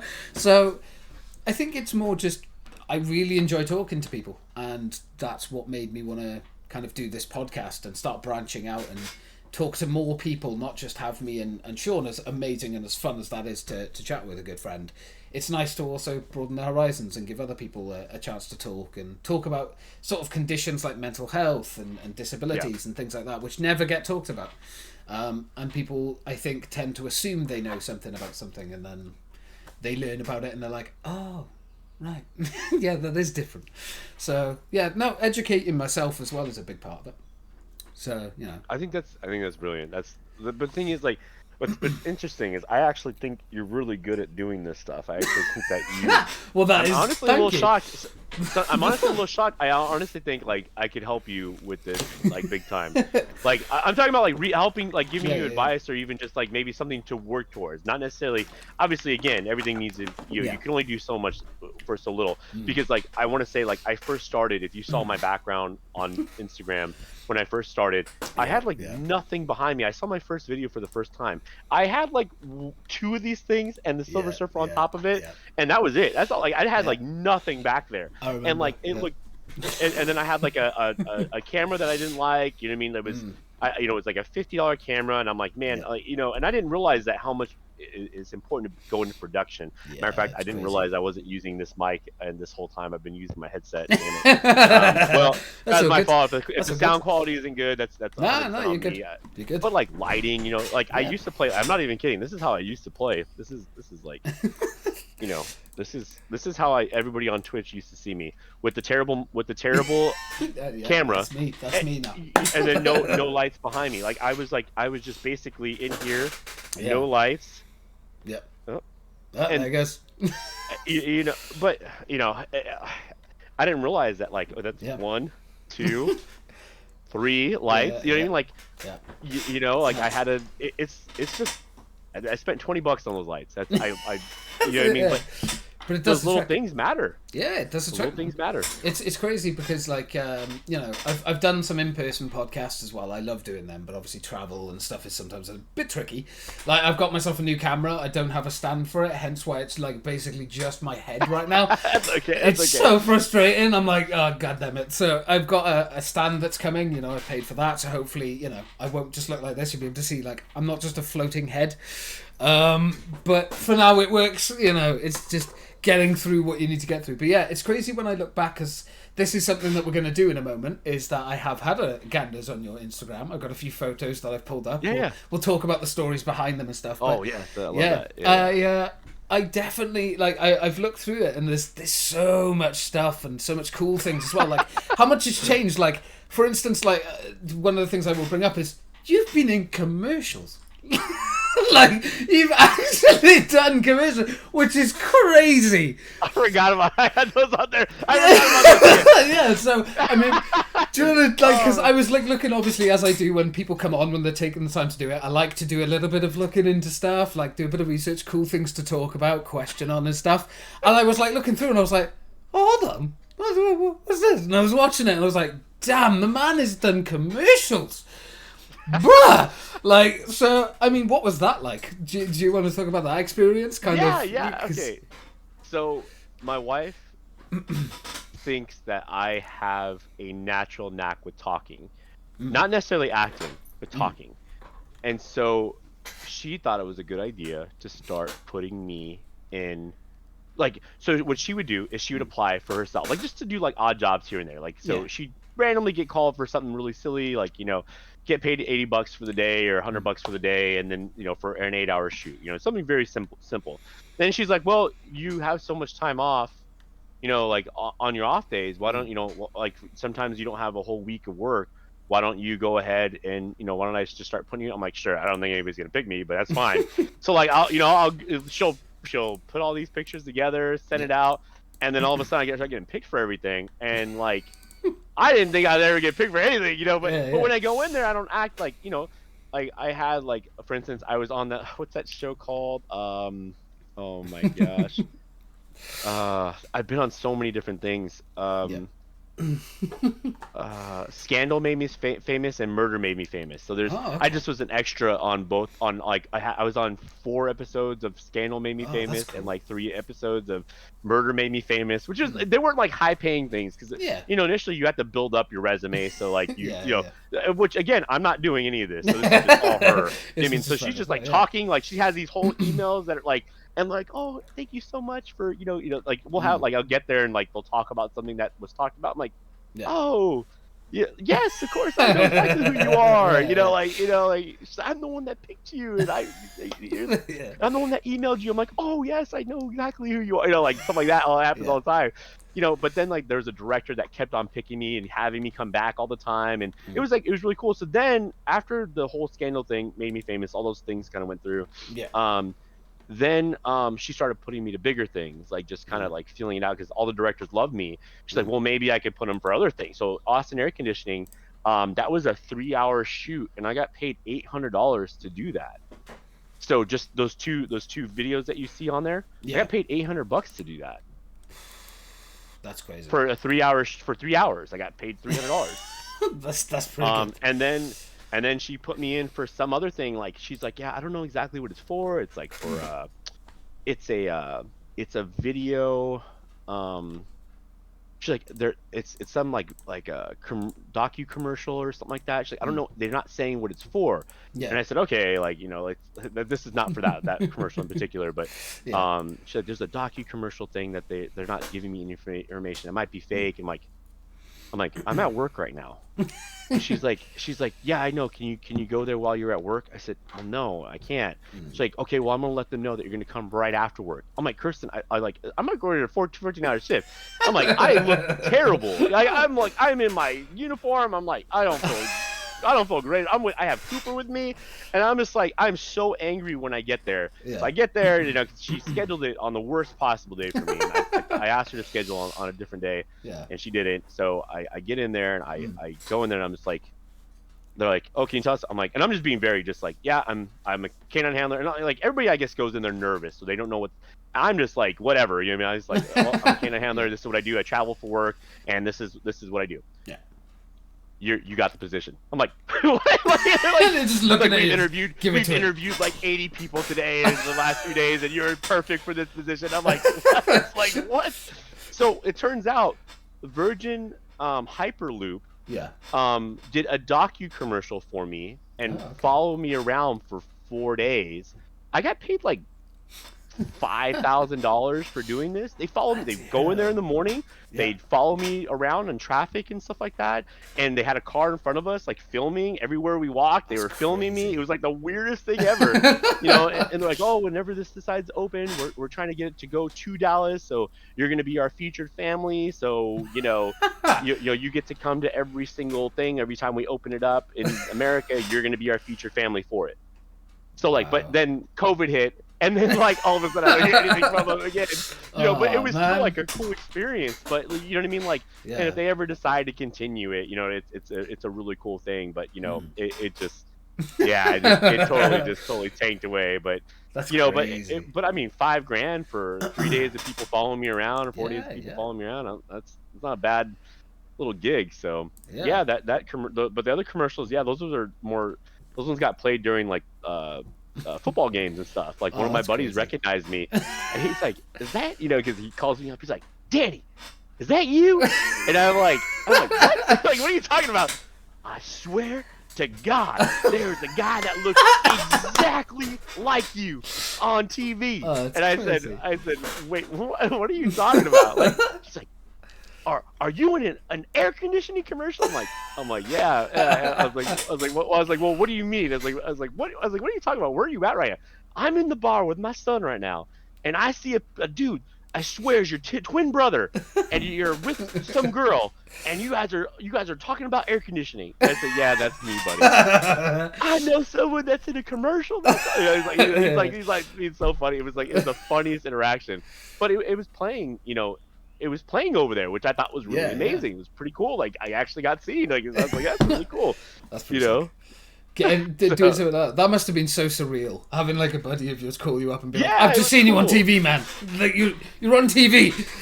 That's nuts. He talked about it with all the other handlers, and like they were all like, "Oh yeah, that's so cool." And it's funny because like I got offered to do something with oh my gosh, what's that show called? Yellowstone at the time. I didn't know what it was. Right. I didn't know what it was, and I'm like, that sounds so boring. I'm like, I don't want to do that. Like, and then like I didn't realize how big of an impact it had. Like it's a huge show, and I'm like, I turned it down like an idiot. Like, I was like, they sent me like 3 emails to be on that show because I guess they were shooting in Dallas. Yeah. And like I totally just completely was like, I'm not doing that. I don't want to do that. That's right? Like, yeah, I was an idiot. That was like and same with there's another show called oh my gosh, Queen of the South. I didn't know what the show was. I didn't know it was like a big show either. It sounded really dumb, and I'm just like, yeah, like I don't really want to do that. Yeah. Apparently, it was like some featured role as like an Israeli special forces person, and I would have been featured in multiple episodes, and all that, like I had a speaking role, and it was recurring. I'm like, I am so stupid. Like I should have done that. Yeah. One day you'll get it. You'll get it. Yeah, I should just not say no anymore. I think with stuff like that though, it's huge time commitment as well, especially when you've got like your job and things like that. Like it probably would have been quite exhausting. Although we've already worked out you don't burn out. It's just not something you do anymore. So no, not yet. Not yet. At least that's crazy. I'm going a year strong, man. I feel good, man. I feel happy. I'm not like depressed, nothing like that. I mean, good. You know, don't get me wrong, man. Look, this is a lonely job, and if you want to grow, like I said, doing things like this, like that's the other thing. Networking is big. I'm in meetings with people, networking with them all the time. Somebody came in my chat yesterday. He was a partner streamer. Oh my gosh, what's his name? I think his name is Netflix Ninja. I could be wrong though. But he's partnered, and he's like, hey, we should do something soon. You know what I mean? Like, as he was listening to me talk about content creation, we should play a game or something like that. I'm like, yeah, like let's schedule something. You know, I'm like, you know, but you know, you're not like I said, there's so much going on. Doing things by yourself is not possible anymore. It's just not. You know, I think Twitch is evolving a lot. A lot of the partner streamers are losing followers because they're doing the same thing where they were doing for years and not changing anything. And then you have people that are coming in that are willing to do so much more and bring more to more content, more more talking, more you know, just adding more stuff to their stream, more interaction. And it sucks because it's like now they're starting to bleed out a little bit, you know, and it's you know, but I mean, you have to change at some point. You know, there's a couple streamers I know that are big that, you know, I'm friends with that don't want to change how they do things. They don't want to, you know, their logo, you know, their logo from like, you know, 5 years ago is the same thing. And I the one thing I tell people all the time is try not to get a caricature of yourself and make that as your brand, because there's so many people that have that. And I'm like, why am I going to want to wear your face on me? Like, I don't want to wear your face on me. Like that's personal. Yeah, I mean, maybe you, Lubu, like maybe you know, but not him. Like, it's like the little cartoon character. I'm like, you know, like that looks like Jetpack. What's that? There's a game, Jetpack something. Oh, Jetpack Joyride or something, right? Yes, yeah. I don't know. It's like a little game that you play, and it looks exactly like that with the big head and the little body, you know. And it, you know, and he has like this. That's part of his merch. Like that's all on every one of his merch. I'm like, and he's partnered. I'm like, dude, come on, man. Like, you gotta have it a bit different. Like you can't. Like, nobody wants to wear that. Like nobody wants to wear that, man. Like you know, and you're upset because no one's buying your clothing, but like, why does anybody want to wear? Why would I want to wear that? Like, I don't, like, you know, you know, it's like, I just don't understand it. I don't understand it. No, that's fair. You know, but I mean, hey, you know, I met a lot of people at TwitchCon, man. I'm going this year, hopefully, if everything works out. You know, you got to try to go to one of those things. I got to try, man. I'm telling you, it's so dude, hard. I'm telling you right now, if you told people you do podcasting and you just put yourself out there a little bit and ask them for an interview, I'm serious. You know, they talk about this a lot. You know, they say there's a little bit of narcissism in every streamer, right? That's absolutely. Something I've heard. They've heard that. I've heard that so many times since I've been streaming. And that tells me that everyone wants to be interviewed. I can tell you that right now. If they're really serious about what they're doing, they're really serious about their craft, they want to be interviewed. You know what I mean? You can get so many big streamers. I mean, I would say start small. I mean, obviously I'm a small streamer. You know what I mean? This is a great start. You know what I mean? Like, I'm so lucky. I am. That is true though. That's my own words. I am definitely very lucky. Like, again, you're the biggest guy we've had on here. But that's the thing as well. I think it's like you said to me, this was a very kind compliment earlier, saying how easy I am to talk to and how good it is. Like, you're the exact same. You're just down to earth. You know, there's no pressure, or whatever. Like, we just got straight into it, started chatting. We've nearly been chatting for 2 hours. Like, and it doesn't feel like that. That's the best part about doing this kind of stuff, is being able to just, you know, easily get along with someone, chat about whatever. And I think it's cool to do that. So, yeah. What I'm saying right now, man, if you came around and let's just say like the France one or whatever, you know, there's one in France, TwitchCon in France. I mean, maybe next year, like whatever next year's, you know, maybe plan for next year, just something like that. And you had a cool way of like a calling card or something. Like when I went to Twitch, man, I wanted to make an impact. So what I did is I made challenge coins. Now challenge coins are given to people like it's a military thing, Yeah, but a yeah. lot of people like it. A lot of people like it's definitely more of a military thing. It's like for exemplary service, things like that. Like you give it to people that have done something really good. And Yeah. so anyway, so I made challenge coins for when I went to TwitchCon last year. So this is what it kind of looks like. So this is my way of getting you to my site, right? Yeah. So this is what it looks like. That's cool. It says XMilitaryMan on it, and that's It looks sick. and that's how I got people. But what's crazy is people remembered me. Yeah. I had people come back to my stream that were partner streamers, and I'm like ballsy as hell. Like I'm like I have like 800 followers barely, like thinking on 800 followers going into this. Actually, I think I had just hit 800 in October. And I was like passing these out like, hey, I'm ex-military man. We should do something soon together. This network, going to partners, and partners have never really. I don't think most partners are approached like that. So not only are they not given a coin, but they're like, they're not used to someone that's low tier affiliate that's 800 followers in, that's saying, oh yeah, we should do something here soon. You know what I mean? Like I'm not even hitting it. I don't even have a 1K next to my name. The K next to my name. Like I've like just acted like I own the place. You know what I mean? I did it. Bit of confidence. I think that's it. I tried to pretend. I think it's definitely yeah. I mean, I agree. I'm one of the least confident people that you'll ever meet. But like the one thing that I will pride myself on always is I'm like, I'm always down to have a chat with someone or meet new people. I think that's one of the coolest things about Twitch, isn't it? Like getting to meet people and like I never would have met you if it wasn't for going through two-way and things like that. And now, look, here we are sitting here and chatting about just a bunch of stuff and laughing and like it's so cool. It's one of the best things about doing this is. Well, that's why I think you'd be good at it, man. I think that you should do it with like everybody in two-way, like, or at least people that are willing. So. I think this honestly really it's a really big thing. I think that if given the chance, I think there's a lot of opportunity there. There's a lot of people that should be talked to that aren't being talked to right now. That aren't even thinking on this scale. Like I know people that have been streaming for 3 or 4 years that have never been on a podcast before. And to me, I'm just like, why aren't you utilizing this? This is a tool for both people to sit there and actually get views, get looked at. I mean, all you have to do, I mean, it really comes down, like I said, to breaking up things that we're both saying. Obviously not taking anything out of context, but breaking up what we're saying and then like applying it to a YouTube short. I'm telling you right now, you'll get follows, you'll get views, you'll get that stuff if you're able to do it.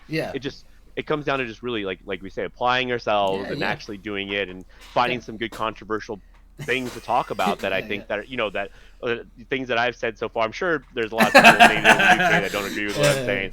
You know what I mean? Me being an American guy with the American flag on my with my on my arm, Cool. I'm lucky, man. Like a lot of the people that watch the podcast are mostly friends and family and stuff. So I mean, it would be quite cool for them to get like a sort of, because I've always been one of these people. Like I've never. One thing I do not like is judging book by a cover. So I like getting to know people. I like learning about people and stuff because it's more. I think it's better than that. I think a lot of people this day and age are very much in their own bubble. They're not willing to step out of that bubble or even consider the possibility that their opinion or something they said can't have another view. And I just hate living like that. I like listening. I like taking stuff in. I like learning. And I like connecting with people. And it's cool that even though we're on the other side of the world from each other, we're still able to chat and have a laugh and joke about this kind of stuff and have topics like you say. And I think there's going to be a lot of clips that I'm going to cut out of this that are going to be very, very good. And I'm looking forward to it. So I hope so. Yeah. I mean, is there anything else you want to ask that you think might be controversial in the Twitch realm? Because I will answer as honestly as I can, to a point. I mean, like I'll give you my honest answers.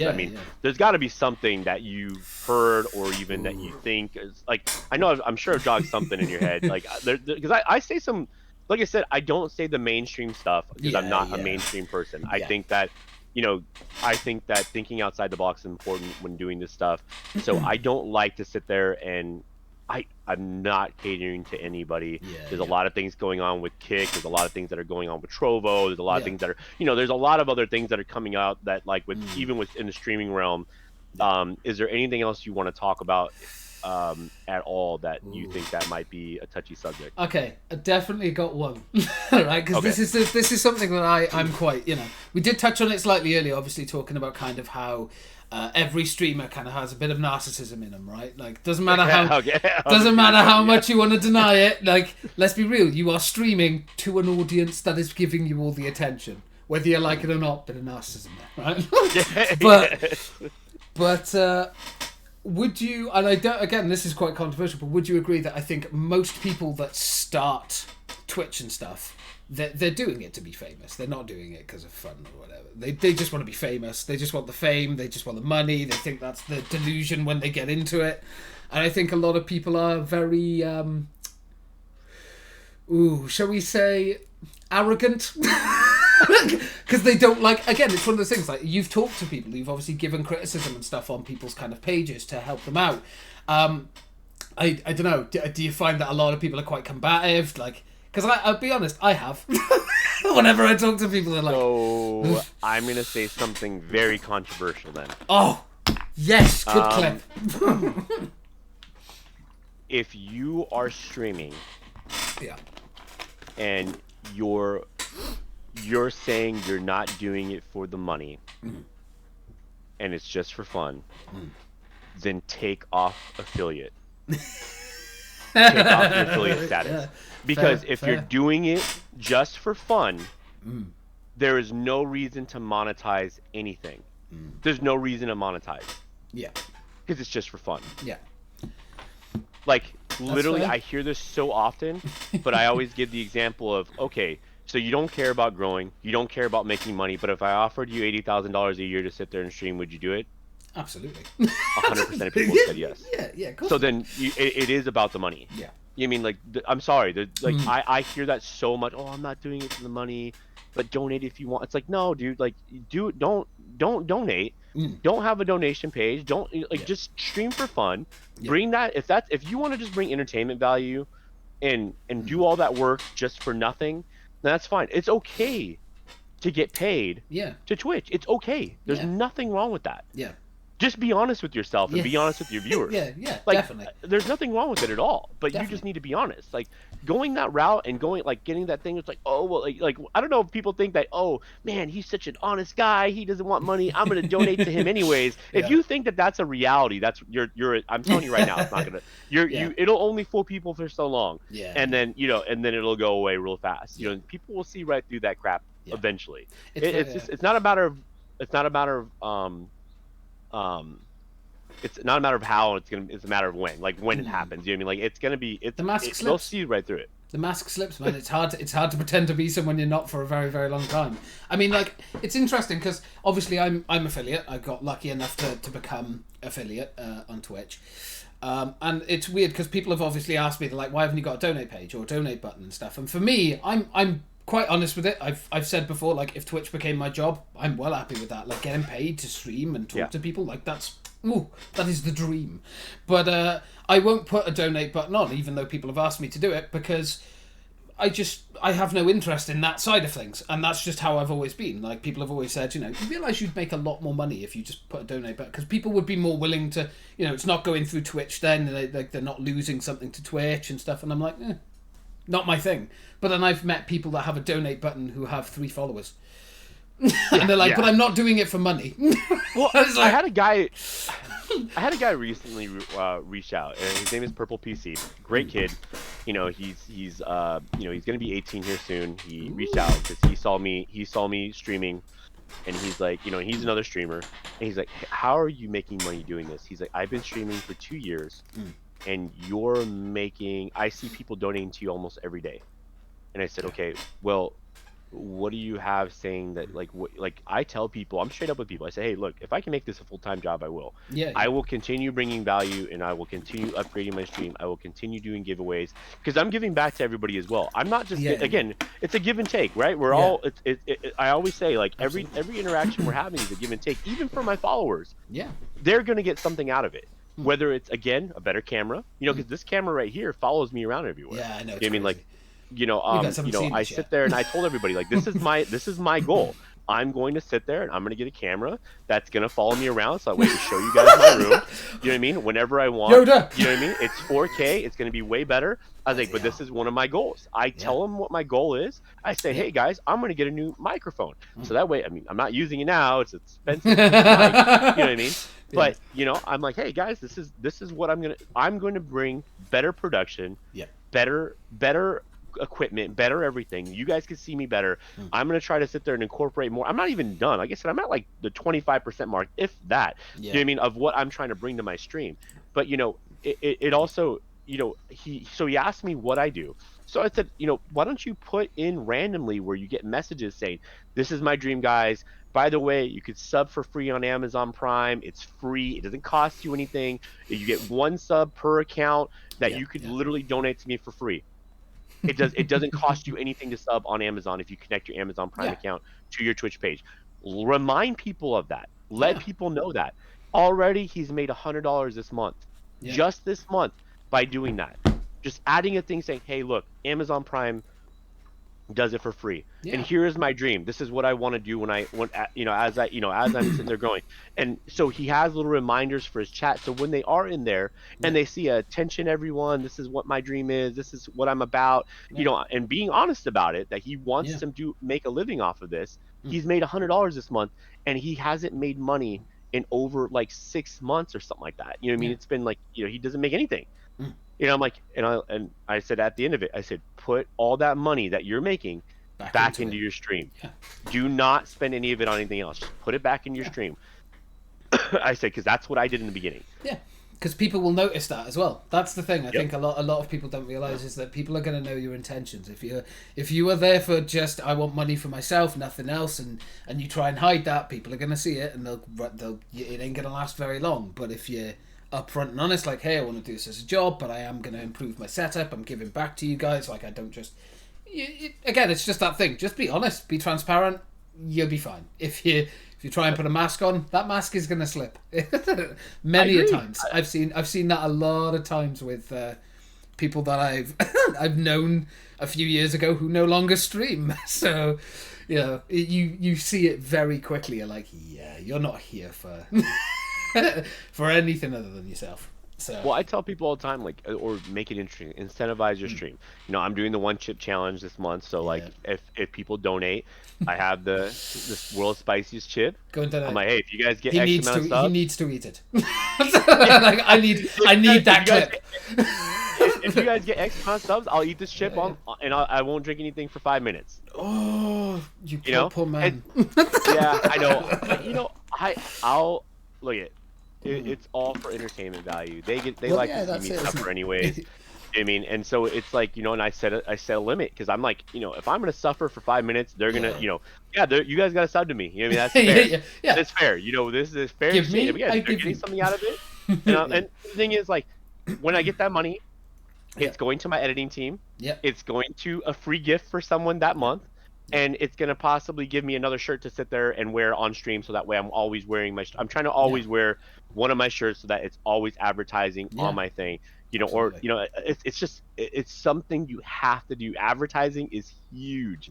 The Stream or Die shirts are probably my biggest, like, selling shirts. So I love that one. You know, that's probably one of my favorite shirts that I've made. But the Stream or Die shirts, there's a little bit of story behind that. I almost went into a diabetic coma while doing all this streaming. This was man, this was 2 months prior to me going, so September, I want to say it was September, maybe August. So I almost went into diabetic coma. I was drinking 3 energy drinks a night. So this is before I got sponsored by the coffee company or whatever. My sugar level was at 600. Which I believe that your sugar level is supposed to be at like 100. Yeah, that's 6 times the amount. yeah. So I apparently if I had waited like 2 more days, I would have went into a diabetic coma. I possibly would have died. So like I came up with the idea. I'm like, man, I was like, and I was joking like at someone like the next day. I took 3 days off. I let everybody know I was in the hospital because I don't like telling anybody that I'm sick. Here's one thing I don't like doing. I don't like sitting there saying, oh guys, I'm sick and I can't, I'm depressed. I don't like to say, like, not saying there's nothing wrong, with being depressed and taking time off. Yeah. I don't like announcing it to everybody. Yeah, Everybody that comes there typically is there for entertainment, Your private not life to know is my your private personal life. problems. Yeah. Exactly. Yeah, So I don't that's tell fair. them like, oh, well, guys, I'm so depressed today, I can't do it. You know, it's Yeah, like yeah. they're like waiting for everybody to say, oh, you can do it. You know, like I'm not doing all that. You know what I mean? But so I ended up having to go to the emergency room. They had to shoot me with mind you, I'm only pre-diabetic, so I'm not actually. What's Yeah. funny is I'm only pre-diabetic. I just jacked my body up during this whole streaming extravaganza I did, Yeah. trying to stream every day and all that craziness, you know, and taking, you know, drinking 6 energy drinks a day, 3 at night, during while I'm working. Yeah. You know what I mean? I was trying to do it all. I was working 70 hours a week at work. That was because I went through a little phase where they couldn't hire somebody for my position, so I had to work 70 hours a week. So I was working 70 hours a week and streaming 30 hours a night, like 30 hours a week at night. So, you know, so I was doing like, I think it was like a 4 hour stream. So I get off from work, I take a shower, sometimes nap for an hour, get up, start streaming, stream for 4 hours, get off, try to take a nap, go to work, did rinse, repeat, rinse, repeat, rinse, repeat. Did that for like, I want to say 3 months straight. And then that's when I hit my breaking point because I was just constantly drinking energy drinks. That was and the not burnout. sugar free. Yeah, that was the... I took a 3-day break. Yeah, I took a 3-day break to recover. Yep. And then I went back at it again. Yeah, and just changed my diet, changed everything. Yeah. I mean, I changed everything. I don't even hit those numbers ever again. Like I'm back to I regulated. I don't take medicine for anything like that because again, I'm only pre-diabetic. I'm not like, you know, I don't even know if I'm that anymore because I think I just was drinking. I was eating candy. I was drinking energy drinks, drinking sodas. I don't drink any of that stuff anymore. Yeah. So now I'm like normal again. And so like, but I only took a 3-day break off when I almost died. You know what I mean? So that's how showing you how dedicated I am. I'm like, you know, this is something I was serious about. Yeah, I'm not. I don't want to be a statistic of like, oh, you know, I did it for 3 months and, you know, and then all of a sudden I can't do it anymore because of whatever reason. I don't want to be that statistic. Yeah. I just didn't. No, that's fair, and I mean that's a pretty incredible story. Great clip. So and then I said at the next, you know, everybody was all upset with me because they're like, I can't believe you did that. You know, all the followers like, you know, you guys you need to take better care of you. They'll see me on stream though, like, hey, are you drinking? You know, are you doing the right thing? You're not drinking soda still. You'll see a photo of some of my older ones like say that have been for a while. I'm like, no, I'm not doing that. Don't worry, guys. You know. Like you just need to take care of yourself, get better sleep, you know, because that was another thing. Sleep is another factor. Me not getting any sleep. Yeah. So that I can relate to. Yeah. Like, so then I was like, guys, stream or die, stream or die. And that became like my little motto. Oh, that's you know cool. what I mean? Like, and so it was like it was more of a joke. So it's a play on word type thing. It's just a joke, but I say it. But I'm like, but serious content creators like the shirt as well because it's like a. You know, that are like streaming every day type deal. I've had a lot of people buy it. A lot of people it's very advertise it. clever. It's very clever. To be fair, most streamers are going to stream every day when they're trying to make it, so it's a perfect shirt as well. There you are. You've hit a market point that's just it's a win for you. Like there's no lose with that. Like that's perfect in every way. Yeah, no, that's crazy. I mean, yeah, it's definitely one of those things. I think balancing act of your health and stuff as well. You know, I've gone through that. I think if you ask any streamer, they've probably gone through a bit of a silly stage when it comes to diet or health or sleep. So, but I think it's definitely good to see that you've definitely got a balance. And thank God you didn't go. Like, thankfully you're still here. I think that would have been a major loss to the world. Definitely. So it's nice that you came out the other side and you know healthy and better, like you say, like you feel better and you feel healthier. So that I'm glad that's good at least. Like the last thing we want is just a no military man. It can't work. Can't happen. He has to be here. But yeah, I mean, since we've been talking for about 2 hours now, should we get on to the final little bit? Oh yes, I'm sorry. Yeah. No, it's all good. It's all good. I love, again, it's this has been the easiest chat I've done in fucking ages. So I mean, you know, I'm more than happy to chat for longer. But yeah, let's get into some of these pictures from Instagram. So obviously for you guys in editing, I'll just chuck them up on screen, but so there's the first one. So let's have a chat about this one. I had just got out the military, and I was approached by like I saw I was working for the canine the company that I did canine for, which is also works as a security company. So I would go around. I was the supervisor, so I'd go around, meeting all the other security guards that were just regular security guards, not canine. Just and one guy came up to me and he's like, "Hey, you got like a good build," and I said, "Oh, thanks, man." And mind you, the guy was like 6 foot, 300 pounds, dude, 6'5", 300 Shit. pounds, and so he's like, "Hey, what'd you do what'd you do? Like, what'd you do before this?" He's like, you look like you're military. And he's like, I say, yeah, I was military. He's like, what'd you? I was like, oh, I was a, I'm canine. No, I did can. He's like, would you be interested in working like for someone? Like, I can't tell you who. Like, but would you be interested in like doing bodyguard work? And I said, he's like, have you ever done that? I said, oh, I've done bodyguard work for like the presidents and stuff, like, vice president, things like that. I was like, yeah, I mean, I wouldn't mind doing something like that. And I was like, yeah, just, shoot me a text. Yeah, dude, I totally, I met Molly Mall, which is the guy on the left. Yeah. He, it was very interesting. I only came in making, I think, $150 a day. Yeah. And that was like the starting point. I ended up becoming his lead bodyguard for a while, making about $450 a day. So that's $450 a day. That was like after about 6 months of working, 6 months of working with them. But that's a picture of me taking him to a club called Live Oak. Yeah. I think it's called Live Oak, something Oak in Vegas, and that's Scott Disick there because I had to protect both of them. And I'm sitting there right next to that's one of the girls he brought. So,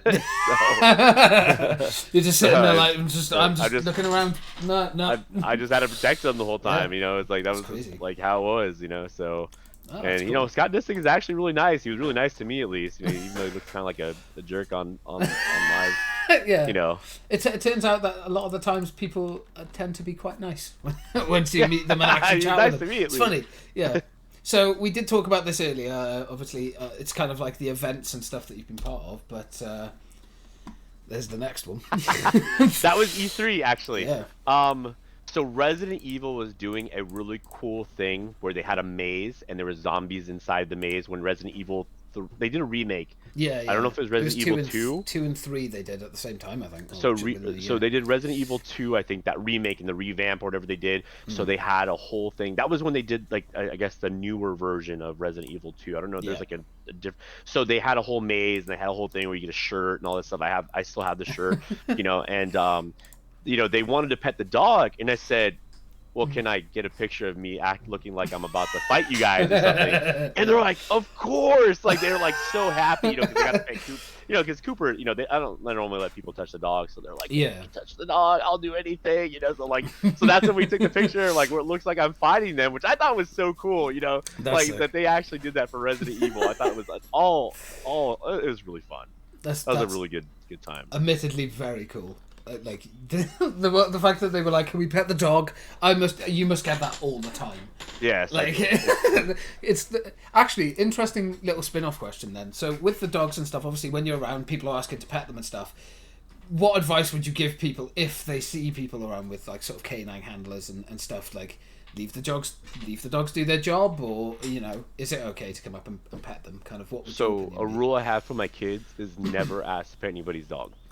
I know that's not the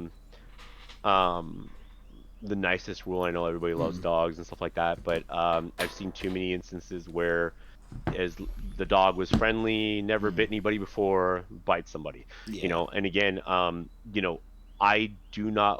don't want to be approached. Yeah. And I can tell you that right now, it's not something I take it very seriously. So here's what happened just recently with I was searching some trucks and searching some packages. I can't say where, but I searched for some CEOs. I searched the mail for them before it goes up to them, and so we so I go around and we get different couriers that come in and they sit there and they'll. So I had one lady each week was asking me, hey, can I pet the dog? I said no. It's a brand new dog. Chevron's my new canine. And he's brand new to me. I don't know anything about this dog. I don't know how he works, but there's a reason why I don't like when people do it when he's in training, especially in the beginning. And this just goes for everything. But so she asked me like for 3 weeks straight almost. Can I pet the dog? Can I pet the dog? Can I pet the dog? Every time she came in. No, every time. I said, no, you can't touch my dog. Like, I'm sorry. No, you can't touch the dog. So I'm searching some packages. Someone approached me to talk to me about something. Yeah. As I'm talking to that person, I hear a ringing like from the collar because he has his like little tags on there. Yeah. I hear like someone's petting him. I turn around and that woman is now petting my dog. Oof.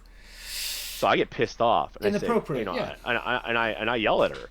I'm like, what are you doing? I told you, how many times did I tell you not to touch my dog? Yeah. So what happened is, now mind you, we're looking for explosives. Yeah. So that's my job. Yeah. Every time I go to search her stuff, you know what he does instead of looks for explosives?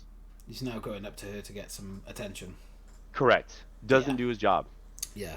So now she puts me in jeopardy and everyone in that building in jeopardy because she wants to pet my dog. See, people, this is why it's important. It pissed me off. It pissed me off so bad. And it took me almost 3 months to break them. So something about dogs, if you do something one time, that means that could literally jack the dog up for 3 months to get him out of that habit. Yeah. It takes sometimes 3 months. I mean, it depends on each dog. Yeah, of course. But because he's a puppy, I mean, his puppy is 2 years old, but because he's young, you know what I mean? Like, he doesn't know better. He doesn't know me very well because we haven't established the sternness of how things go. Yeah. So I have 3 months to break him out of that habit. It took me 3 months to do that. And every time I gave her mean looks every time I saw her. I mean, but the thing is, I think people don't understand that, and I think this is another reason why I love doing podcasts like this, is because it's educational. Like, people think that, oh, if I'm just petting a dog, it's harmless, you know, the dog's getting a bit of attention, it gets a little break from what it's doing. It's like, hey, I'm kind of dealing with important shit here. I can't have my dog trying to run up to you and give you love when he needs to be, you know, making sure that, you know, nothing bad's going to come of these packages and stuff. I think people don't understand that, and I think it's something that a lot of people, I think, just like to think they know everything until... Well, it's nothing personal. I wouldn't go to where you... I wouldn't go to where you're... Like, if, like, her job... I'm not going in her FedEx truck, moving the boxes around, and, you know, disorganizing everything, touching her stuff on her belt, touching her stuff. Like, I'm not touching anybody's stuff. I'm leaving everybody alone. Yeah. Just because it's a dog there, it's the same thing. It's one of my tools. Like, it's my responsibility. Yeah. And trust me, the dog gets loved on. I mean, here with my family. Yeah. But that's as far as the extent that needs to go at this point. You know, Cooper now could get loved by everybody. You know, my retired one, you know, he could sit there and eat whatever he wants now. Like, not eat whatever, you know, but, you know, within reason, you know what I mean? He's could retired. Have, he's you know, allowed to enjoy a steak himself. bone. You know, he can eat bones now, you know, because he was strict dog food because it's not my dog, it's the company's dog up until he retires. Yeah. So I have to be strict with them. I can't even give my dog human food because, again, if I mess that up, for 8 years, I never gave him human food. Yeah, yeah. For 8 years working, he never got human food. So, you know, that's, you know, but that's the rules. Second, that's how it works. But the second he got retired, gave him ham bones, he got steak bones, you know, and he got to live a better life now. You know, that's just the way it is, and that's just how the training works. But yeah, I've had people harass me on flights, harass me. You know, I had an older woman. So we were on Southwest Airlines in America, and it's a sit wherever you want type thing. You know, you get boarded based on how much you paid on the ticket type deal, or like, you know, you typically you pay more to sit there and be put at the front type deal, so that way you could get the seat that you want in the front. There's no first class. So you know, so I get, you know, my company pays for, like, typically in the front because we kind of need that extra leg room. So we kind of get put in the very, very front. And so and my dog lays in between me. You know what I mean? He lays on the floor between me. So he, you know, so we go and we get in there, and I see this lady. There's this thing that I always say. So, you know, in Mario, you know, where the ghosts in Mario get closer to him when he turns around. That happens a lot with me with people that want to touch the dog.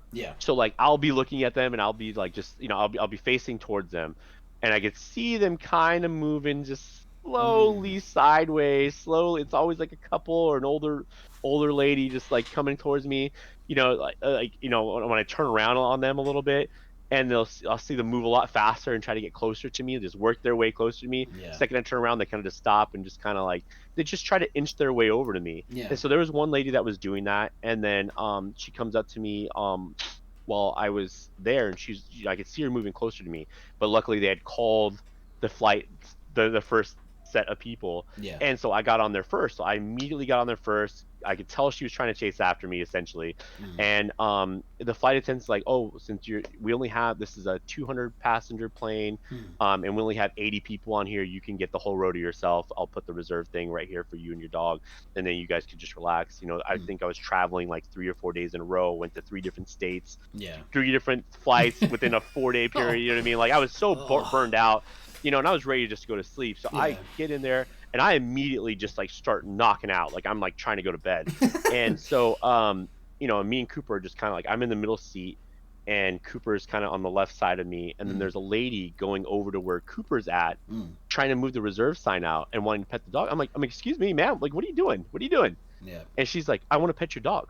I said, well, you can't pet my dog. Rude. He's, you know, he's a canine. He's a canine. It says, do not pet on my thing. She's like, I don't understand why I can't pet your dog. And I said, because he's a working dog. You can't touch him. Yeah. You can't pet the dog. Well, I want to sit right there. I said, they say reserve. I said, the flight attendant, reserve these seats. There's a million other seats out there. Yeah. This is Southwest. You can sit anywhere you want. Oh no. And I said, well, again, there's a million other seats. You could pick any other seat you want. But I want to sit next to him. I said, I'm sorry, but you can't touch even if you sat next to him, you can't touch the dog either way. I don't understand why I just can't pet him. He's just a dog. It's just a dog. Yeah, yeah. I'm like, you know, she just comes to this really combatant. Finally, the flight attendant comes over and she's like, ma'am, is everything okay? And she's like, yeah, I want to sit next to the dog and he's not letting me. And she's just like, well, you know, I reserved these seats for him. She's like, you can't do that. This is Southwest. We can sit wherever we want. I paid for these tickets, and she goes on this whole rant. God. And I'm like, you know what? I'll just move. I'll move. You know what I mean? She can sit here. I was like, me and Cooper will just sit in the back or something. I don't care. I don't want to. I just don't want to sit next to her. Yeah. And she's like, but I want to sit next to your dog. I have the right to sit next to your dog. And I'm just like, and she's like, ma'am, here's you have 2 options. Either sit somewhere else or you could leave the flight. Yeah. So she gets all upset, like I mean super upset. Brother, you dealt with Karen. I guess I did. I didn't even think about that. That's mad. So she sits. So finally I sit at the end because now I'm like trying to like space so everybody sees the reserve. So I'm sitting at the end seat now because I'm like, man, this lady's crazy. I just need to like watch just so I can block her before she comes in type deal. And like, of course, now I can't sleep, because now I have this psychopath sitting behind me. You know what I mean? And so she sits 2 seats behind me because the seat behind me got filled up. So she sits on the end seat, like the aisle seat, right 2 seats behind me, and her piercing. I can feel her piercing eyes. So like, and now I can't even use the restroom. So finally I tell the flight attendant, I was like, ma'am, can you please watch my dog from that crazy lady while I use the restroom? And she's like, yes, I'll watch the dog, don't worry. So she sits in my seat and I go to the restroom and I come in, and I just see her like this. Like just like staring at me. I'm like, okay, like, you know, like she's just like staring at me, like just giving me the meanest look ever.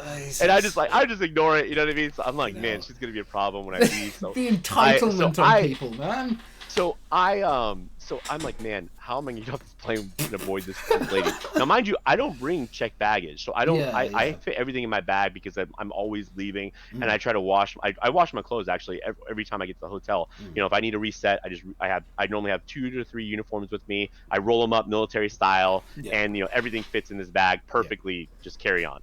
So I go over, grab my bag as soon as the flight land, grab my bag, and I just like take off as fast as I could run. Again, she has to collect all her stuff, so she got put behind. She tried pushing forward on the people that were in front of her, but you know, obviously she couldn't because there was like a big dude that was behind me too. So she can't. So I'm like running, and I'm like looking. I'm like, man, she's gonna think I'm going to check baggage. If I go left, I can avoid seeing her altogether. So I go left and hide behind this group of people that near these restrooms.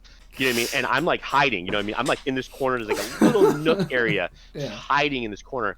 I see this lady sprinting down the hall, looking for me. Oh my like literally God. just like looking like all over the place. And so finally, I kind of like ducked out, like I pet Cooper like on the floor, like behind all these people. I'm like petting Cooper, like, hey, you're good, buddy, you're good. Just like Crazy. just like I'm just like, and she just like, and then she looked up, looked at checked baggage, and I'm assuming she thought I had checked baggage, so she just bolted over the baggage claim. And I'm like, oh my gosh, this crazy lady. Get out of waited for a minute, and then I ran over because I had to go get a rental. So I just went to the rental section, and I got out safely. But I was just like, I didn't want to even deal with that mess. Like, that's it's like. That's dude. People are crazy. People are crazy like that. That's like not the first time that's happened. It's crazy to me that people just assume they have the right to like pet your dog or something. That's what she told me. That's crazy. I mean, I know in America you guys have like the First Amendment. We don't have that in the UK because the UK sucks. But we make a fucking joke. It's a fucking crime. But in America, obviously you have like that stuff. But I mean, it's crazy to me to think that even though there's literally markings and writing saying please don't pet the dog and stuff like that, people just think, oh, I'm above that, I'm allowed to. It's like, why? Who the fuck are you? I don't know you. That's crazy. Like literally, we had an issue in Minnesota where we're at the Vikings game, and people don't realize they can't bring in their bags inside the stadium because of obviously bomb threats. You have to have a clear bag. It has to be a certain size. They have restrictions on all these things. So they start leaving bags everywhere outside the stadium. For us, it's a nightmare. Yeah. It's an absolute nightmare because guess what? Guess who has to search every single bag, collect them, and then bring them to they get thrown away. They just get thrown away. They don't care. They'll throw them all away. But so we end up searching 60 bags, just scattered throughout the entire outside the stadium. Yeah. And I'm in charge of that stadium, so I'm literally calling up my boss. He's like, hey, how many bags did you guys search? How what's going on? So I'm giving them an update on all this stuff. Mind you, people are still kind of coming in. All of a sudden behind me I hear, sir, sir, sir, sir, sir, sir. And I'm on the phone. I'm on the phone with my boss talking about how many bags we have. He's trying to get a count of everything, what handler searched what, breaking it all down for him. I'm trying to oh, this is where we're at, what time, this is what we have. Sir, sir, sir. And it's wouldn't stop saying it to me. So finally I'm like, what? Don't you see I'm on the phone? And he's like, oh, my bad, can I pet your dog? And I wanted to just throw this guy. I was so angry. And I'm like, absolutely not. Leave me the hell alone. Get away from me. I am on the freaking phone right now. Do you not see me on the phone? You were extremely rude. And he's just like, oh, just, you don't have to be an asshole about it. I'm the asshole. I'm on the fucking phone. Give me a break. God, that's crazy. It's mad. Entitlement is just a thing that I think some people are just oblivious to. I can't imagine being like that to people. That's nuts. It's happened to me so many. I can't. If you want to talk about that for an hour, I could probably bring that in. Really, I mean, outside of that, I mean, we could do another Instagram. We could do another. If you want to do another Instagram page, I can involve that forever. We'll definitely have another podcast with you on. just stories of entitlement. That's what we'll call it. But that's believe it. Absolutely mental, mate. I can't believe that, especially the airplane. It's the truth. It's 100% the truth. Oh man. But yeah, all right. Let's get on to the next photo. So here is the next one. It finds out I put the same one in. Okay. So what's this one? Explain. Okay, so I don't even know if I should say this. Oh, you gotta be careful. It's a careful. No, because the fans are nuts. So, oh man. I kind of did a naughty thing. Okay. So one of my good friends is a huge Patriots fan. Okay. Huge Patriots fan. And this is football. This is a game of football. And they were going against the Eagles, and this was in Minnesota. Mm-hmm. And so I hate the Patriots because he just talks so great. He loves Brady, Tom Brady. He just he does everything Tom Brady. Yeah. So I sent him a picture, and I as a joke I said, Patriots are gonna lose. This is before the game started. And I say it to the trophy. I said, just to let you know, I cursed this trophy. The Patriots lost this game. And I sent it to him before the game. Oh my gosh, dude! They lost that year. And, Oh, so I was like, my I guy. it was you know every Patriot probably might hate me now, but That's I crazy. I said it. I got so tired of them talking about how great they were, and I'm just like, they're gonna lose to the Eagles this year. The Eagles are gonna win, and I don't even like the Eagles. Like Yeah. I just didn't want the Patriots to win. Like, Just they can't have it. They're not allowed it's his fault. It's his fault they lost. it. Fair enough. Fair enough. And that's a fair enough story, and it works. All right, you got the next one, which is with the late, great, and amazing Stanley. That is one of the coolest photos ever. Oh, I got to do the Stanley experience. My wife bought that for me for my birthday, and that was such a treat. I got to meet up with him. Partly because I was like, I do security and stuff, so like they got Yeah. to actually like, I got to actually go back and talk with him and stuff. It was such a cool, humbling experience. And I really wanted to meet him before he died. Like, obviously I'm a huge Marvel fan. I mean, I have freaking like Stuff everywhere. Eels, I have, Silver Surfer, I have, just about like, Golden. the Gauntlet, I have, everything. I have everything, I have both hammers down here, the That's broken one crazy. and I have It's cool. everything in here. So like, I mean, that was just a cool thing, and I knew he was dying soon. He was like what 90 something years old when I met him, still doing it, but it was just so cool. It was that was a cool experience. That Yeah. was so great. Meeting your star, meeting someone that you actually want to meet. Yeah. A hero to a lot of people. So that, I mean, he must. What was he like in person? Oh, he was getting older, so it was Yeah. like it was different. I was expecting a little bit more from him, but I told him what I did and stuff like that. He's, oh man, like, this is, That's he's very like, that's crazy. really great, and he said something about I want to say something about the military, like I felt like he said he served or someone he knew he served. But we started talking about something like that with the military, and it was just good conversation, man. It was great, man. It was, I mean, to meet him, you have to spend hundreds of dollars to do that, and I didn't have to do that. That was just, Yeah. it was cool that I didn't have to spend any money to go do it. Like, just, I did security, so like, Yeah. it was good. Oh, that's awesome. All right. One before the last. It is a very dapper picture of a man looking pretty suave. So looks suave. Looks suave. I had just got that job working as an executive protection agent for working for Sheldon Adelson. Probably one of the coolest jobs I've ever had in my entire life. The most highest paying job I've ever had.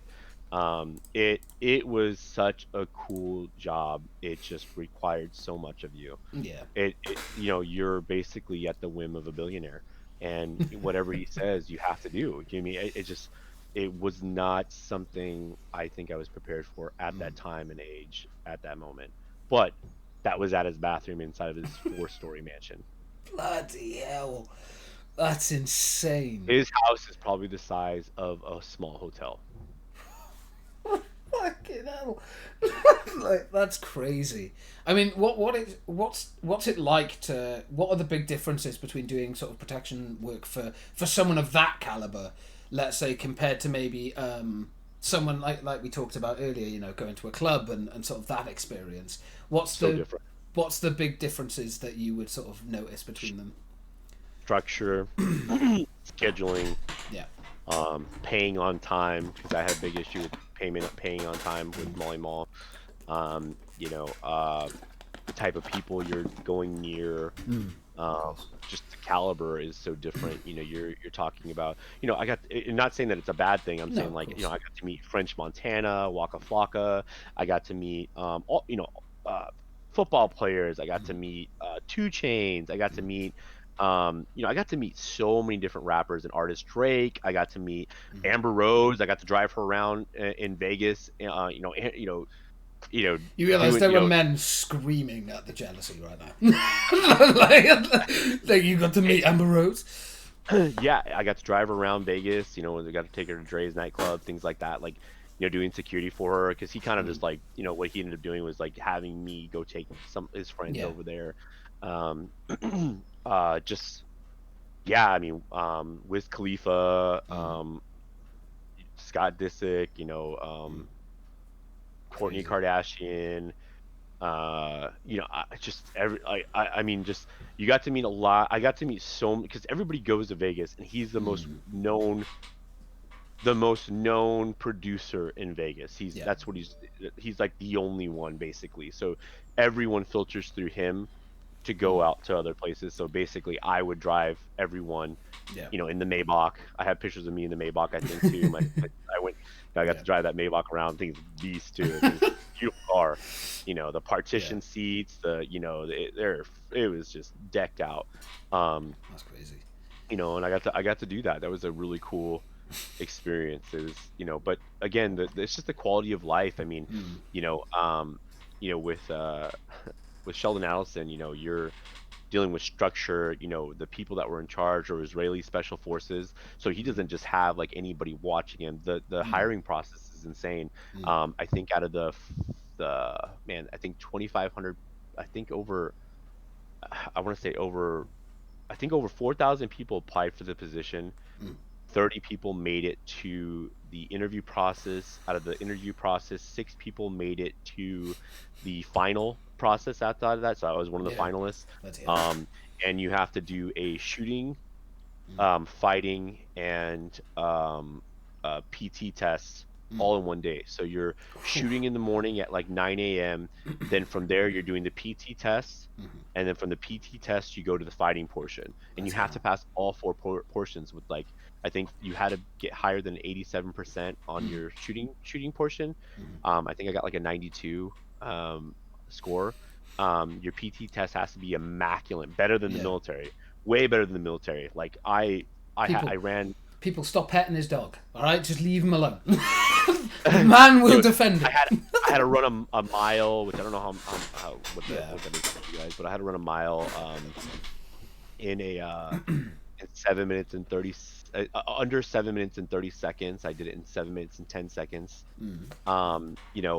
Push-ups, just everything was just so harder, so much harder. Pull-ups, you had to do a minimum of 10. But most people can't even do a pull-up, at that time. So like, I'm in the best shape of my life at this point. This is like years ago. So I mean, like, there's so much you're doing.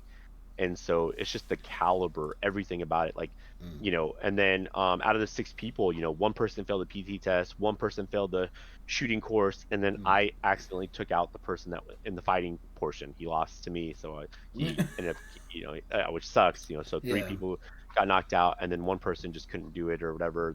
I forget. I think maybe 2 people didn't pass the thing. I don't remember, but it was like, there was only 2 of us made it, and you know what I mean, and that was it. And they have just elite people there. And the one thing that they said to me was that, they're like, well, we have a New York sniper, we have Israeli special forces, we have South African special forces, we have 2 guys from the UK, by the way, that work for them. Like, and they were both like, one dude did like they both did something special. I mean, like, what makes you different than everybody else? And so like, I thought about it, and I'm like, well, you talked about, how you can't bring guns into certain states and how we all need to learn how to defend ourselves. Like, but you want to know one thing you can bring into different countries? And they're like, what? So you bring a dog. There's dogs that you just have to get approved. You have to get the right paperwork. I was like, but that's one tool that you guys could bring that none of these guys have. None of these guys have canine training. None of these guys know how to sit there and get their dog to sit there and do bite work. I said, I 100% can be the one person that has an actual weapon with me without it actually having a weapon, and I know how to do this. I could dance circles around these guys with dog training. And they're like, sure, they're amazing. That was a great answer. That was a great answer. Like, I might not be the best shooter, I might not be, but guess what? If we wanted to go to a different country and you couldn't bring a gun to the thing, if I had a Belgian Malinois next to me, guess what? We don't need a gun. We just, you know what I mean? Like, essentially, you know what I mean? Let's, in a place, in that situation. So it was a good answer. They loved the answer. And so I think that's what kind of made me stood out between them. But that was, like incredible. I said, they were really strict, very strict.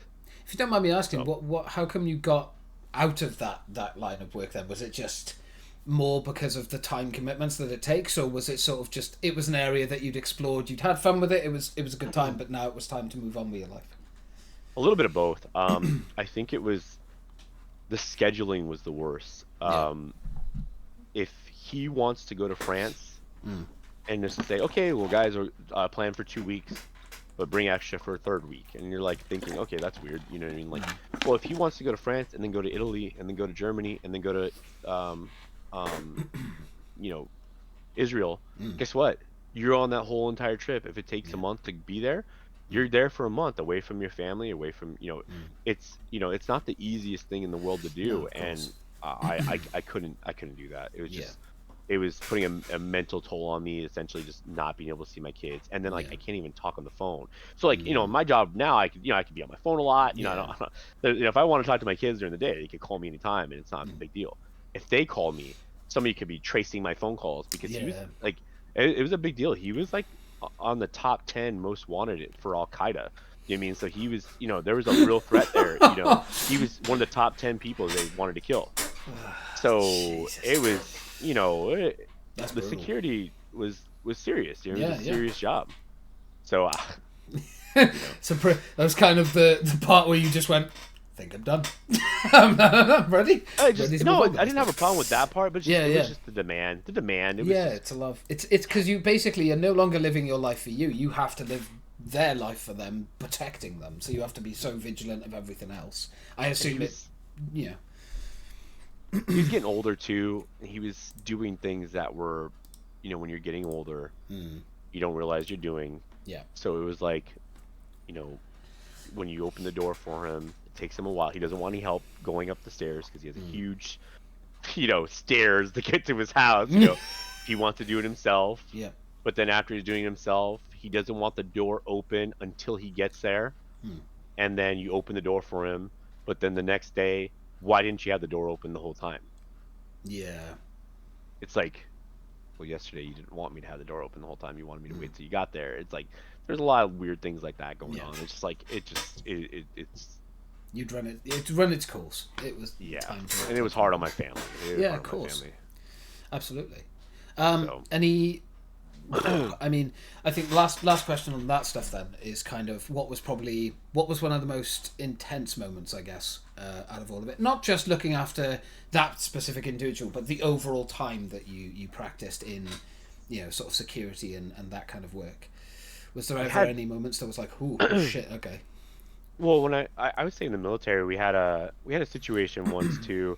I worked nuclear security for a year, which was really intense. It's an intense thing to do, and the reason why I say it's intense, not because of the it's what's required of you to know, knowledge base. I mean, like, you had to be on your P's and Q's about everything. Really? Knowledge. Well, yeah, you're I mean, it makes sense. Yeah. So it's like, don't want to just walk up to it and kick it thinking it's fine. The nuclear side of things, memorization on everything, what you're dealing with, how to sit there and handle it, how to react, how all that stuff is really big.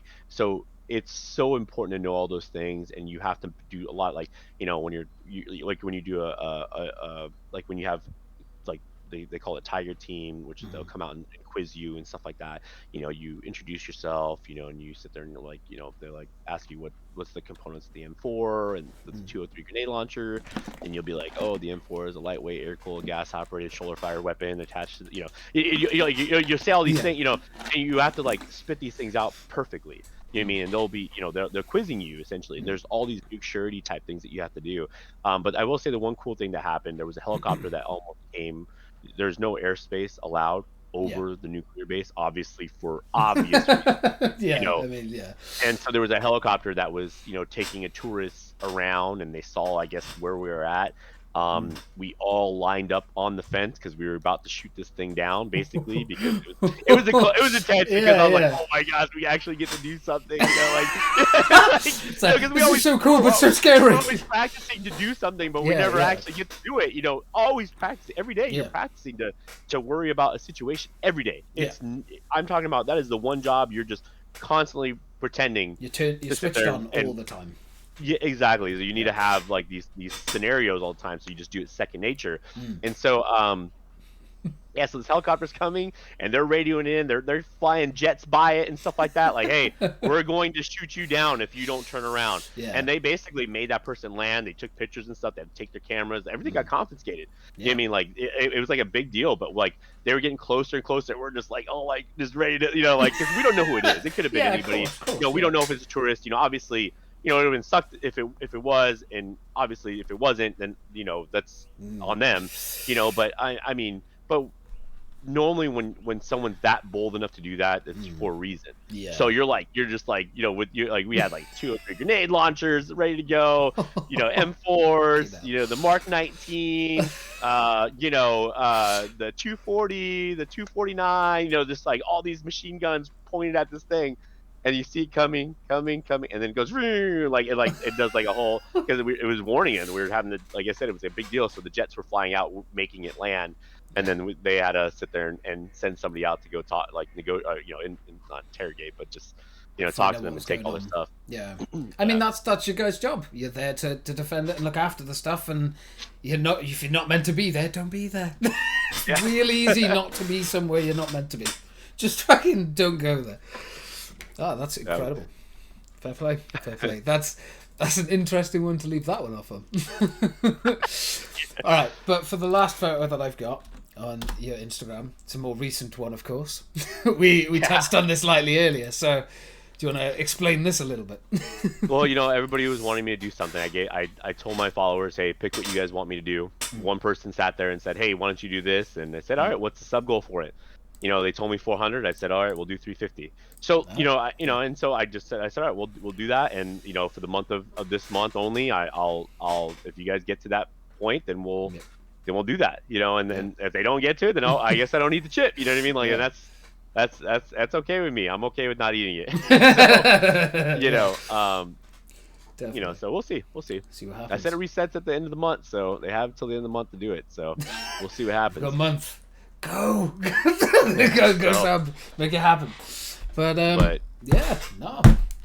All right, man. Well, that's it. I think that rounds up the interview and the chat and stuff for today. I mean, again, thank you very much for taking the time to do this, mate. I do appreciate it. It's been an absolute pleasure to talk to you.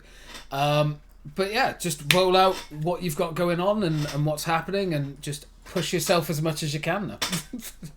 Go nuts. Okay, I mean, you know, right now, you know, I'm trying to sit there and obviously do more for my community. I am going to be possibly trying to get another sponsorship here soon. Again, goal is to sit there and kind of keep in my lane and keep in with what I'm already doing. So there's some, I can't say anything yet until I start to talk with them a little bit, because I want to make sure I do this right, you know, and you know, but that's going to be the biggest thing. TwitchCon's obviously going to be really big this year.